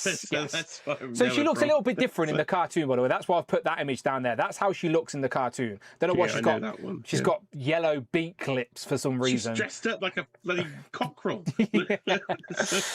But she is in the animated series, which you may be familiar with. But she's also in the comics as well, and I much prefer her comic design than her animated one, but they've got options here. She's a sorceress in the Savage Land, like Jay said, and interestingly, right, she is on the front cover of 275, right? So if I go to that front cover of Uncanny X-Men 275, right? So we were told a long time ago now that they would eventually complete this cover completely, and they are nearly there, apart from one. If we have a little look, we've got Deathbird, we've got Gladiator, we've got Lilandra, we've got all the X-Men and Professor X. Granted, Professor X is in the more comic pages look in the silver and black. The purple was only the front cover. We've got Savage Land Rogue. We've got a version of Magneto.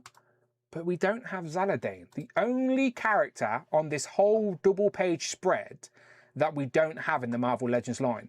And if they were aware or conscious that they wanted to get everybody on this cover complete, then surely she could be close.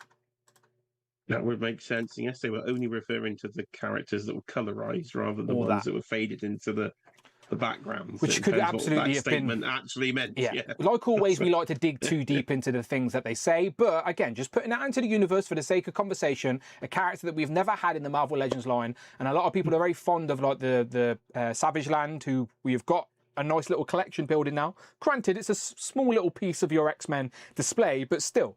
Some additional characters like, is it the Mutates as well that you could start adding? Like you could pack her with like, is it Gremlin or Gomlum or whatever his name is? The little big-headed dude. What's his name? He's Gremlin. No, Amphibious. Yeah, Amphibious is the frog guy. This is the frog guy. Yeah. But there's a few. The Rock. Yeah, Garrick's the Rock. But there is a human form. You can 3D print a Gareth the Rock, actually, thanks to Encounter Culture, which I actually need to do for my display. Monsters Go Home has mentioned Jack of Hearts. Yeah, we've mentioned Jack of Hearts a few times on the channel, but I didn't put him in today's list. He's another Avengers character that absolutely needs a figure. Brainchild is what he's talking about. Chadwick, thank you. Chadwick Myers 7226 donated $10. Thank you. Unsure about the audience confusion. Think they've always split MCU waves with comic figs of the same IP. For example, the Doctor Strange wave came with comic Dormammu, same with Black Panther or Captain Marvel. No, I completely see what you're saying. But I just know from conversations I have had with inside sources, on occasions, it's definitely an issue that they have with the license. Is like sometimes they want to do something, but if it's currently in a movie, they can just say no and just make up any reason essentially. So there's obviously exceptions to the rule, and obviously you've just pointed out some of those exceptions to the rule. So it's not like a one rule fits all situation. Again, once you're in charge of something, and sometimes it's after them, isn't it? Because the comic Dormammu didn't come till it's the Builder figure. Way after. No, it was the Builder figure. We had that Builder figure. We had a comic Dormammu Builder figure for the Doctor Strange movie wave. So there's definitely exceptions to the rule, but I just know from people that I've spoken to, not just from Marvel, but this is just other companies where sometimes the license doesn't want certain things out in the zeitgeist at that moment. So it's all about timing, and that's why some Marvel Legends take longer to get than others, because everything needs to be approved by the powers that be. And if you hold the license, then you hold the cards. Even if you're getting paid for the license, you can still say yes or no. Just because you're paying for a license doesn't mean you get free reign to do anything you want. You still have to have things approved. So yeah, I'm not saying it's a rule that fits all, but there is definitely a conversation that's had, and we're never going to be privy to the actual reasons why characters are selected and comic ones aren't and not. Again, they're never going to be transparent and tell us that information publicly, so we're just left speculating away. But there's definitely something to that. If they're in a movie, they can't be in a comic wave sometimes. It genuinely just depends. But thank you, Chadwick. And thank you again. At least Friday's working now. Thank you, Chadwick. Chadwick Myers 7226 donated $10. Interesting to hear the team even said a few years ago, when they show up in the MCU, that opens the door to do them comic, referencing comic Yelena saying because she's in Black Widow and Hawkeye. Yeah, and another example of that is that sometimes when there's a comic movie coming out, they will sometimes give you a comic Marvel Legend that's related some way to the character or the movie, but it may be a comic character that's in a different design or not really associated completely with the movie, but it's got like a loose tie-in. So I do think it's all about as well, like, some Marvel characters will not be in the public's. Just think, we're all in it. We all read comics, we watch the movies, we buy the toys, we're in the bubble.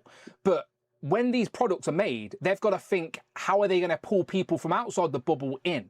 And when characters show up in movies, we may be familiar with them, and that's what we love. It's like Easter eggs, like, oh, we know that guy, we know that guy, we know his character history. But from the general public's perspective, they may not have never seen that character before in their life. So when a character is made in the movies, it opens the door to them being made in other avenues, because it opens that sort of wider perspective to a bigger audience, that the demand is now there that wasn't there before because of their appearance in a movie. So sometimes the character has to appear in a movie first for him to get popular, and then you get figures all over the place. Like Deadpool's a good example in recent years where we all knew who Deadpool was, but he didn't have a lot of merch until his movie was made. And now he's fucking everywhere. Same with Guardians of the Galaxy, isn't it? They were another great shout, yeah. I generally didn't, until that film came out, I can't admit I didn't know who Guardians of the Galaxy were over 10 years ago. So they're now they're literally bloody everywhere, and I think, yeah, most people know who they are. They are definitely changing. It does definitely open a door. Just think, Legends has been around for 24 years. We can only talk and base our opinions on things that have happened. And again, we only can talk about the things that we see. We don't actually know what conversations are happening behind the scenes. So everything we say, by the way, is just for the sake of conversation. By no means are we saying this is exactly what happens. We don't work for fucking Hasbro. No one gives me a check. I don't have a clue what's going on. If I did, all of these characters would have been made in the Legends line. I'll tell you that much. But we can have conversations about it. And I do think the rules are consistently changing and adapting as well. And like we mentioned with those comic versions of Scorpion and Boomerang earlier, which is what Mackeson's mentioned as well, they're trying to make changes because they've never ever had a comic version on the bottom of a comic figure before. It's because they're trying to capitalize on the character's appearance in a movie by releasing product with the comic, so they are consistently changing and trying to. It's all marketing, isn't it? It's all marketing. You've got to throw shit at the wall and see what sticks. So it's all I find all that type of stuff fascinating. Like, I love the whole marketing, branding type of world and universe. But again, I'm not privy to it from a toy making sense. Especially as you said earlier, if the door now opens to Punisher on that Spider-Man retro card, and that is definitely something that's been a change. Of course. Yeah, we were told Punisher can't be made on a Spider-Man retro card because he's associated with like a R-rated character, and Spider-Man is their evergreen, family-friendly, everyone loves Spider-Man. But now Punisher's in an MCU movie, they're absolutely going to be a little bit more loose-lipped with that one and go, yeah, you can put them on a Spider-Man retro card now. Like, rules change. And Dan Yoon is very public, very open about that as well all the time, and tells people all the time.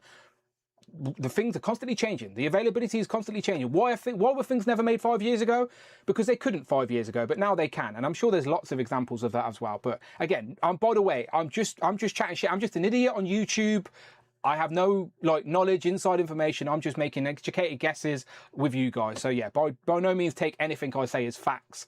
It's just for the sake of conversation. Never take it too serious. I'm not one of those channels, people. Trust me. Don't take me too serious. It's toys on our shelf. I love the Marvel Universe. I would like them recreated in plastic so I can put on my shelf. That's all. All right, nice and simple. So when are we getting the Punisher wave? Says Dr. Oh No. Next week at San Diego Comic Con. Yeah, that's it. That's the announcement. No, right. I've got a couple more pictures, Jay. Right. So what do they usually reveal at the last couple of San Diego Comic Cons? Like apart from full waves and the exclusive and the made to order, give me something that they usually reveal a lot of. They usually reveal a lot of mini comic bloody figures. The last few ones we've had. Yeah, and also 2-packs. No 2-packs. We got a lot of 2-packs. At the last couple of Comic Cons, we got a lot of 2-packs being announced, and then the next couple of weeks of pre-orders are all 2-packs. Inhumans were 2-packs from last year. Doctor Strange and was it Wong? Yeah, Doctor Strange and Wong was a 2-pack from last year. There's a lot of 2-packs anyway. So I've got a couple of 2-pack suggestions for you, Jay. That's all. And by the way, Chad, but you're good. By the way, that was not directed at you personally. I'm on YouTube in a public forum with thousands of people that watch me on the replay. So I just always try and contextualize sentences so people don't clip me to make me look like an idiot, even though people already do that anyway. But again, I like to, for people that want to watch the full thing, I like to give a full context. That's all. But no, you're good. We're all good. He's a very clippable human. I am very clippable. Like I was talking about Wongs earlier, wasn't I? For God's sake. But I do enjoy the conversation. By the way, I absolutely, I love this. I'm very fascinated with the behind the scenes element of toys and stuff as well. So yeah, I'm all good for the conversation. Right, let me go to these two concepts for you, Jay. All right, so two pack concepts. I wanted to do a lot more of these, but then I realised people might get mad at me, and also I didn't have time because controversial. Is this concept? No, I made it because they're made from AI. Because they're AI. That's all. Oh, okay. Yeah. There we are. Oh wait, I've got one more on my list. It just wasn't fucking clicking for me. Yo, this is your pick actually. Okay, so while I'm getting my images, Jay, you can tell me about you picked this one earlier. Who did I fancy this morning before I went to work? Oh, the Young Avengers box set. Yes. So I do have this original Toy Biz box set, and the example of very fragile and very skinny figures. So I'm thinking an update to the Young Avengers box set is something we definitely would need in a Marvel Legends form. I was just going to put Wicked on the list, and I thought, actually, hold on, there's a whole sort of a Young Avengers box set thing to go through. Why can't they actually just redo it? We don't often get a load of Toy Biz box redos, but as a concept, I thought this might actually be one that's quite an easy sort of win for them. 4 characters we need in a Legends line, and an easy sort of retro throwback. Well, it's been a good few years since we've gotten any type of 5-pack. The last 5-pack came out in 2023. So Amazon have definitely hold their sort of reserved their 5-pack orders now, and it's a lot of 2-packs, like I mentioned. But again, all of these characters and the Young Avengers have lots of different rosters. There's a modern roster, there's an old school roster, and there's loads of in-betweens as well of characters jumping on and off the team.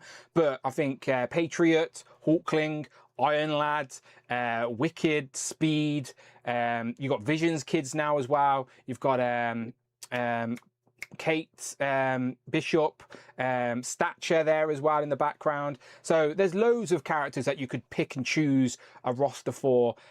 So I would take any of them in a box set format and build a little team for the shelf. But they're just scared of doing box sets these days because a box set now would have to be a lot more expensive than it used to be. Do you know what I mean? We spoke about at the start of the stream how that 3-pack is £82.99 for 3 figures. So you imagine a 4 or 5-pack now, you're looking at over £100. So that would have to be a very desirable multi-pack for somebody to want to buy it. So I do think they're avoiding the bigger box sets these days just because of pricing. So that's why 2-packs is a good way to go. We could split into 2-packs here. There you go. That's what they did. There you go. There is my play to your. So I've cheered John up there. See, something he likes, the Young Avengers, and you're about to ruin his day with some sloppy AI. No, sorry, John. Honestly, whenever I work with AI, and I work in IT, by the way, so I have to deal with it to some capacity on my day-to-day. It's a tool, just like anything in life. It's a tool. It's about how it's used. It's not pure evil, but it definitely can be used for evil.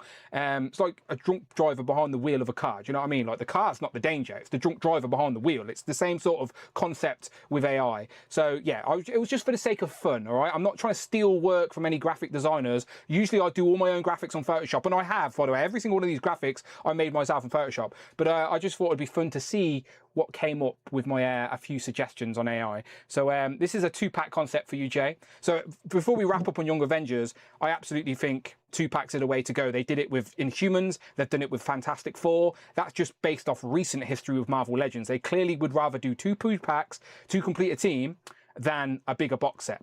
So I'd take a couple of Young Avengers in a 2-pack format. But how about an Albert and LCD going all the way back around to the Outback era and the Reavers, and we got a little robot 8-year-old girl who looks sweet and innocent, but she would actually blow up your brain. She's super intelligent, and a robot clone of Wolverine. And I'll tell you what character Marvel Legends likes making. It's fucking Wolverine. So surely this has to be on the table at some point, right? I don't know. I'm not sure if it does. Why? Hadn't had conversations at MCM, the LCD may not be tell us why. What was said? I think it was Dwight I was talking to. Just there's not a lot of reuse there, particularly in that kind of sculpt. And then would you just want it as a pack in slug or an actual articulated figure? And then price points didn't seem like it was much of one that they were thinking was much of a goer at the time. But it is something I would actually like. I didn't know that was actually how we spelled LCD. I was just going with L, C, and D, but it is actually LCD. So yeah, that's the joke. That's the gimmick. Her name's LCD. Oh, you didn't know? Okay, that's the gimmick. I assumed it just was LCD because he was a robotic Wolverine. No. It's LCD. That's the whole gimmick. Her name's LCD, but it's LCD. Anyway, never mind. She's a robot. I think I'd love this as a 2-pack. By the way, I do have this very same Iron Studios reference. That's what these are referenced of, the Iron Studios statue that I have, which is some nice representation, but I can't really put it with my Marvel Legends. I sort of could, I guess, but it takes up a lot of real estate on the shelf, so I can't really do it. So I'd love it in action figure form. And LCD, would I be content? I wouldn't be happy, but would I be content? Jamie has confirmed, yes, because he was there when we were having that conversation. He said if they would do it, it would likely to be unarticulated, but he didn't want to do it unarticulated, so he'd rather not do it. Okay. But would I be content with a 5p away LCD? I think I would be okay. I know DC collectibles have done similar things within the Batman the animated line for some of the smaller little. I'm not an characters articulation slob, right? And I appreciate that LCD is not the most important Spider-Man level character. She also doesn't need Spider-Man levels of articulation. So like, I think I would be content with like a pack-in that looks like the character. It's in the Marvel Legends aesthetic, but has very limited articulation. Now, would that piss a lot of people off? Absolutely. And it's not like I'd be happy about it, but if that's the only way we could get a character like her in the line, I'd rather have her in that form than not at all. But again, that's only my opinion. You don't have to agree with it. I'd obviously much rather a fully articulated action figure, but she's only a little 8-year-old girl. Like, you don't need her to do much. Like, so, yeah. I just like the idea. Reavers, again, adjacent. They're both robots, etc. It's a Wolverine clone. They love doing Wolverine variants. So, yeah, we shall see what the future holds. But I have saved the best 2-pack for last, Jay, right? Right, going back now, we're jumping around X-Men eras, but we're going back to the She-Hulk era. And you know I love completing teams there, Jay. So what X-Men adjacent team that are more cosmic in the She-Hulk era, that have their X-Men connections, need completing in the Marvel Legends line? Are we about do I need to start screaming for Rich? Are we going to see a pussy lady? Say it with me, Jay. Hepzibah! Absolutely. So Rich even put her in his post earlier on Instagram.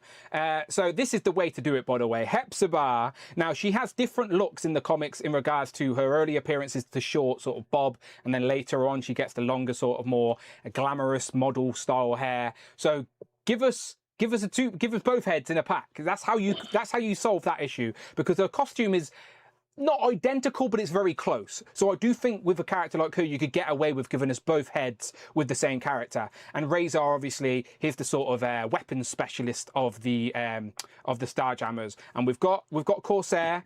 We've got Chode. Granted, Chode's got the wrong amount of fingers. He was missing that lack of paint, but at least he is in the collection to some capacity. So yes, we can all want a Chode re-release in the deluxe format one day.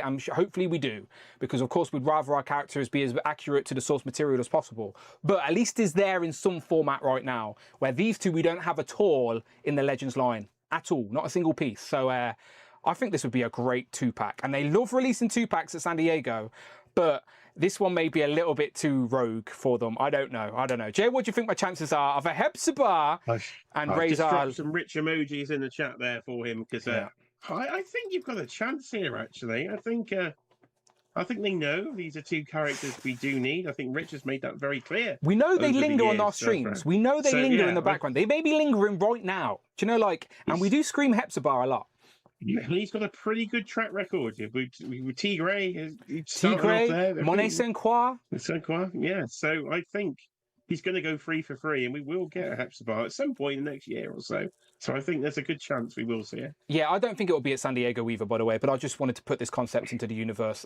Let's finish the Starjammers. It's an easy 2-pack. Maybe on a comic book. Maybe one for the comic book. Mini comic waves, Hepzibah. I just want them to, because they're so close to completing the team, a 2-pack makes more sense, because that's it, done. That's all the main members. I know there's additional members as well, but you know, like that core team, like, it's done in a 2-pack, where if they released Hepzibah and we didn't get Razor for another year, it's unnecessary. Just put them together, round out that team, tick the box and move on. Do you know? So again, being greedy. I'm a greedy collector, what can I say? But I do get a little satisfaction when I get to complete teams on the shelf. Like I said, when a team is complete, they get a more predominant place on the display, because you want to show that off. You want to show off the whole team. I did want to talk about Serpent Society today as well, but I realised I'd be here for another 2 hours because there's just so many members of the Serpent Society. But just as a quick recap, that's who we've got so far with the Serpent Society. We did recently get Constrictor as well in the Secret Wars Build-A-Figure wave.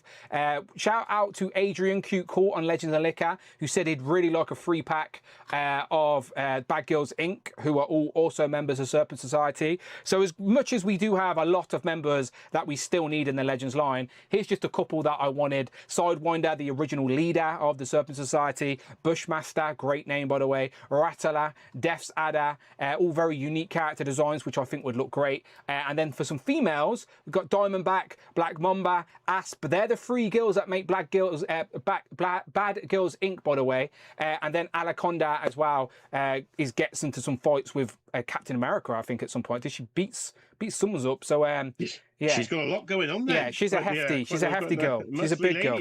Yeah, she's a big girl. So yeah, the Serpent Society gets a little bit of a shout from me as well. But yeah, lots of stuff. So Jay, give me three predictions for San Diego Comic-Con. I want 3 predictions, and then I'll ask you a second question. 3 predictions. So these are predictions. Well, these ain't things you think you want. These are things that you're confident we're going to see. All right, 3 predictions. Right. I'm confident we will see. Same for the chat, by the way. Same for the chat. Please let me know in the chat. At least Robert Downey Jr. as Doctor Doom in figure form. We might not get all of them, but your throne will have a figure to go on. I think that if that doesn't happen, that could be almost a hat-eating situation. Yeah, I'm confident we're going to see a Doom from Doomsday. Have to be. Prediction number 2, we will finally see what the manhole cover is. But maybe it's not Mole Man. Maybe it's a surprise. We might be getting Grizzly here. And it could be somebody nobody's thought about. Grizzly again. Which would be quite funny. Yeah, I think this could be Grizzly too. Grizzly repaint. Yeah. It comes with a stack of gold as well. Prediction number 3, there will be a made-to-order item. Oh, that's a layup. But they're free, to be fair. They're 3 safe predictions, to be fair. They're 3 safe predictions. Does anyone have any... things that are going to happen? Yeah, no, on track. You didn't go wild there. They're safe predictions. Z-Man has said there's going to be a Marvel Teenage Mutant Ninja Turtle crossover. I think he's referring to the turtle, the sewer lid. James Carr says Doomsday figures, Mole Man, and a new Maximum. Again, they're solid predictions. I can see all that happening. New Beginnings said, by the way, thank you, Dan, for your streams. I enjoy watching them. Well, New Beginnings. I'm glad that you're here watching. We appreciate you watching. Thank you. Ian Gregory Trejo says, a Maximum Series figure, a made-to-order figure, and a mini comic book wave. I'd be okay with that. I'd be okay with that. This ain't like, do you think San Diego Comic-Con like 5 years ago, with pre-COVID, sorry, they revealed fucking loads because it was their big show. Now they do spread it out throughout the year, but they still hold some of the good stuff for San Diego. They're not idiots. They know that's the main show of the year. So we should still get a nice chunk. I do think it would be good to get a wave of some capacity. And then, like you said, a Maximum, maybe a made to order, a couple of deluxes, a couple of 2-packs. I'm sure we'll get that as well. Monsters Go Home said 3 things: a horse, Mole Man, and Xmas Spider-Man. So of course, Xmas Spider-Man is based off the tease we seen earlier. Same with the sewer lid for Mole Man. There we go. Once more time. There we go. My most wanted would be a Maximum or a deluxe Mr. Fantastic. Says Kronos. A deluxe a Maximum Mr. Fantastic is a great shout, by the way. Yes, definitely. And Jay was talking about a dome earlier for Magneto. Could they get reused potential of giving us that in a different colour for Sue Storm down the line? They're always thinking about that reuse potential. Yeah. It justifies... Damn, I said that word. Fuck, I apologise. Rewind. Yeah, sorry. If they validate the tooling when they can think of multiple ways to re-release something. So if they do a dome that's originally for Magneto, maybe that dome could be redone for a Sue Storm down the line as well. What's the over-under on non-Doomsday MCU? Oh, interesting. What else is there? Spider-Man? You've got a bit of a crazy prediction. If you want a crazy prediction. I want a crazy one. Give me a crazy one. It is MCU related. Well, Comic-Con is 1 week before Spider-Man Brand New Day. Okay. And we still, technically, do not know or have not fully seen who Sadie Sink is playing in the film. Okay. So I think prediction, they could spoil it a week early, and the figure will give away that she is Jean Grey, and we will have a full figure release a week early. They have been so tight-lipped. There's no way they'll reveal that first, unless it's a leak. It was out there. Yeah. No, it could be. You're right. It could happen via leak. That type of shit happens too. Tac Tac with his channel membership token, 60 months by the way. Tac Tac, bravo. Thank you very much. I know I've got a lot of people that have been day 1 channel members, which I appreciate. He says Mole Man joins the Archie Turtles. You remember those Archie Turtles, Jay? They're really popular. Everyone loves them. Really popular. Yeah, Z-Man's got them on pre-order. Chadwick says, how about Chitauri? Or Infinity Saga Wave 3. I think because Doomsday has got so much going on, that anything Infinity Saga related is like been pushed to the side because they've got so much going on for Doomsday, and just think they're going to start working on Secret Wars about now. Behind the scenes, if Secret Wars comes out in 2027, which is intended to, then toys need to start getting made. So they're not thinking about the Infinity Saga anymore. We've got Doomsday and they're into Secret Wars. So as much as I would like a Shatari 2-pack to sort of pair up with the Outriders that we got 2-packed, I don't think we're going to see one, but I would like to see it. Jay, final question then. I like your predictions. Good choices. Give me 3 characters, 3 wish list characters based off what we spoke about today that you would like to see revealed next week. The most 3, so it has to be Man Spider. Has to top that list. He's always going to keep. He's going to keep topping that until he gets there.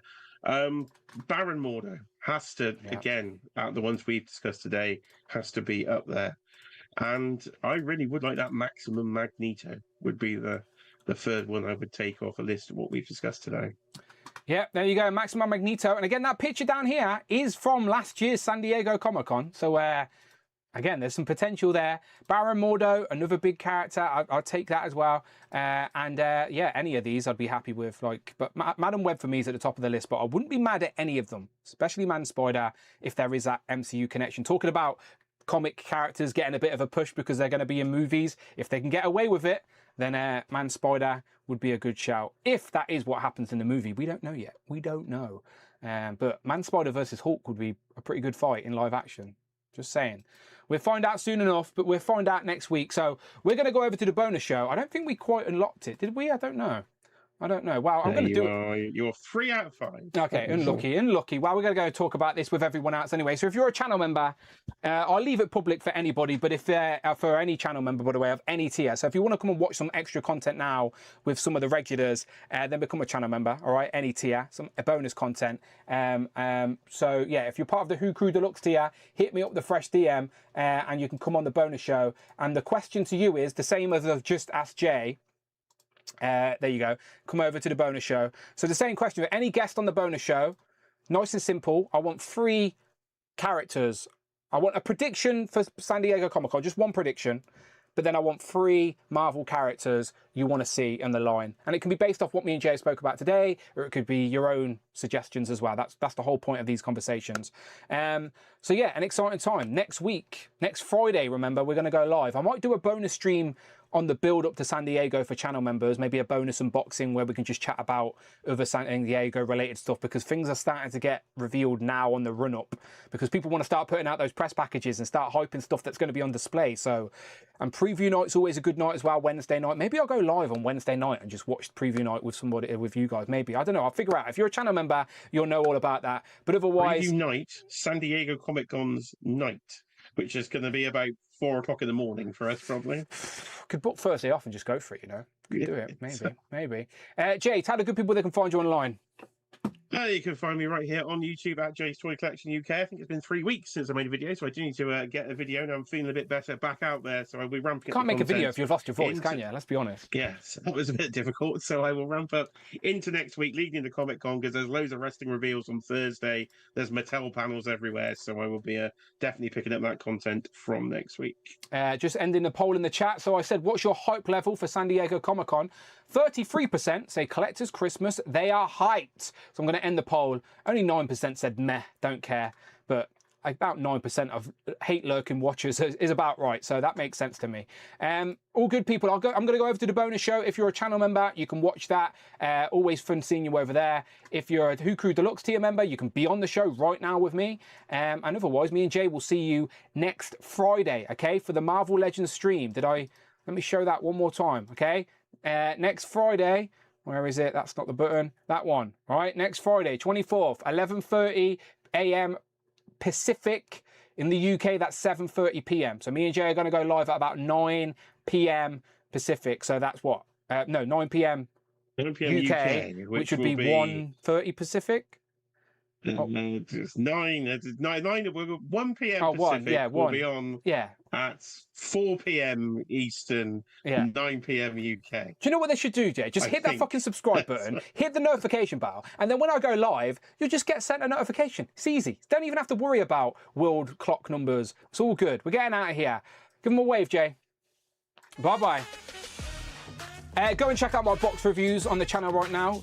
I shouldn't really say go and check out my box on the internet, should I? Because that could be taken out of context. Definitely don't clip that. But go and check out my reviews on the channel right now. Lots of Marvel Legend talk, and there should be lots more next week when we get all those San Diego Comic-Con reveals, all right? I'll see you then. Bye-bye.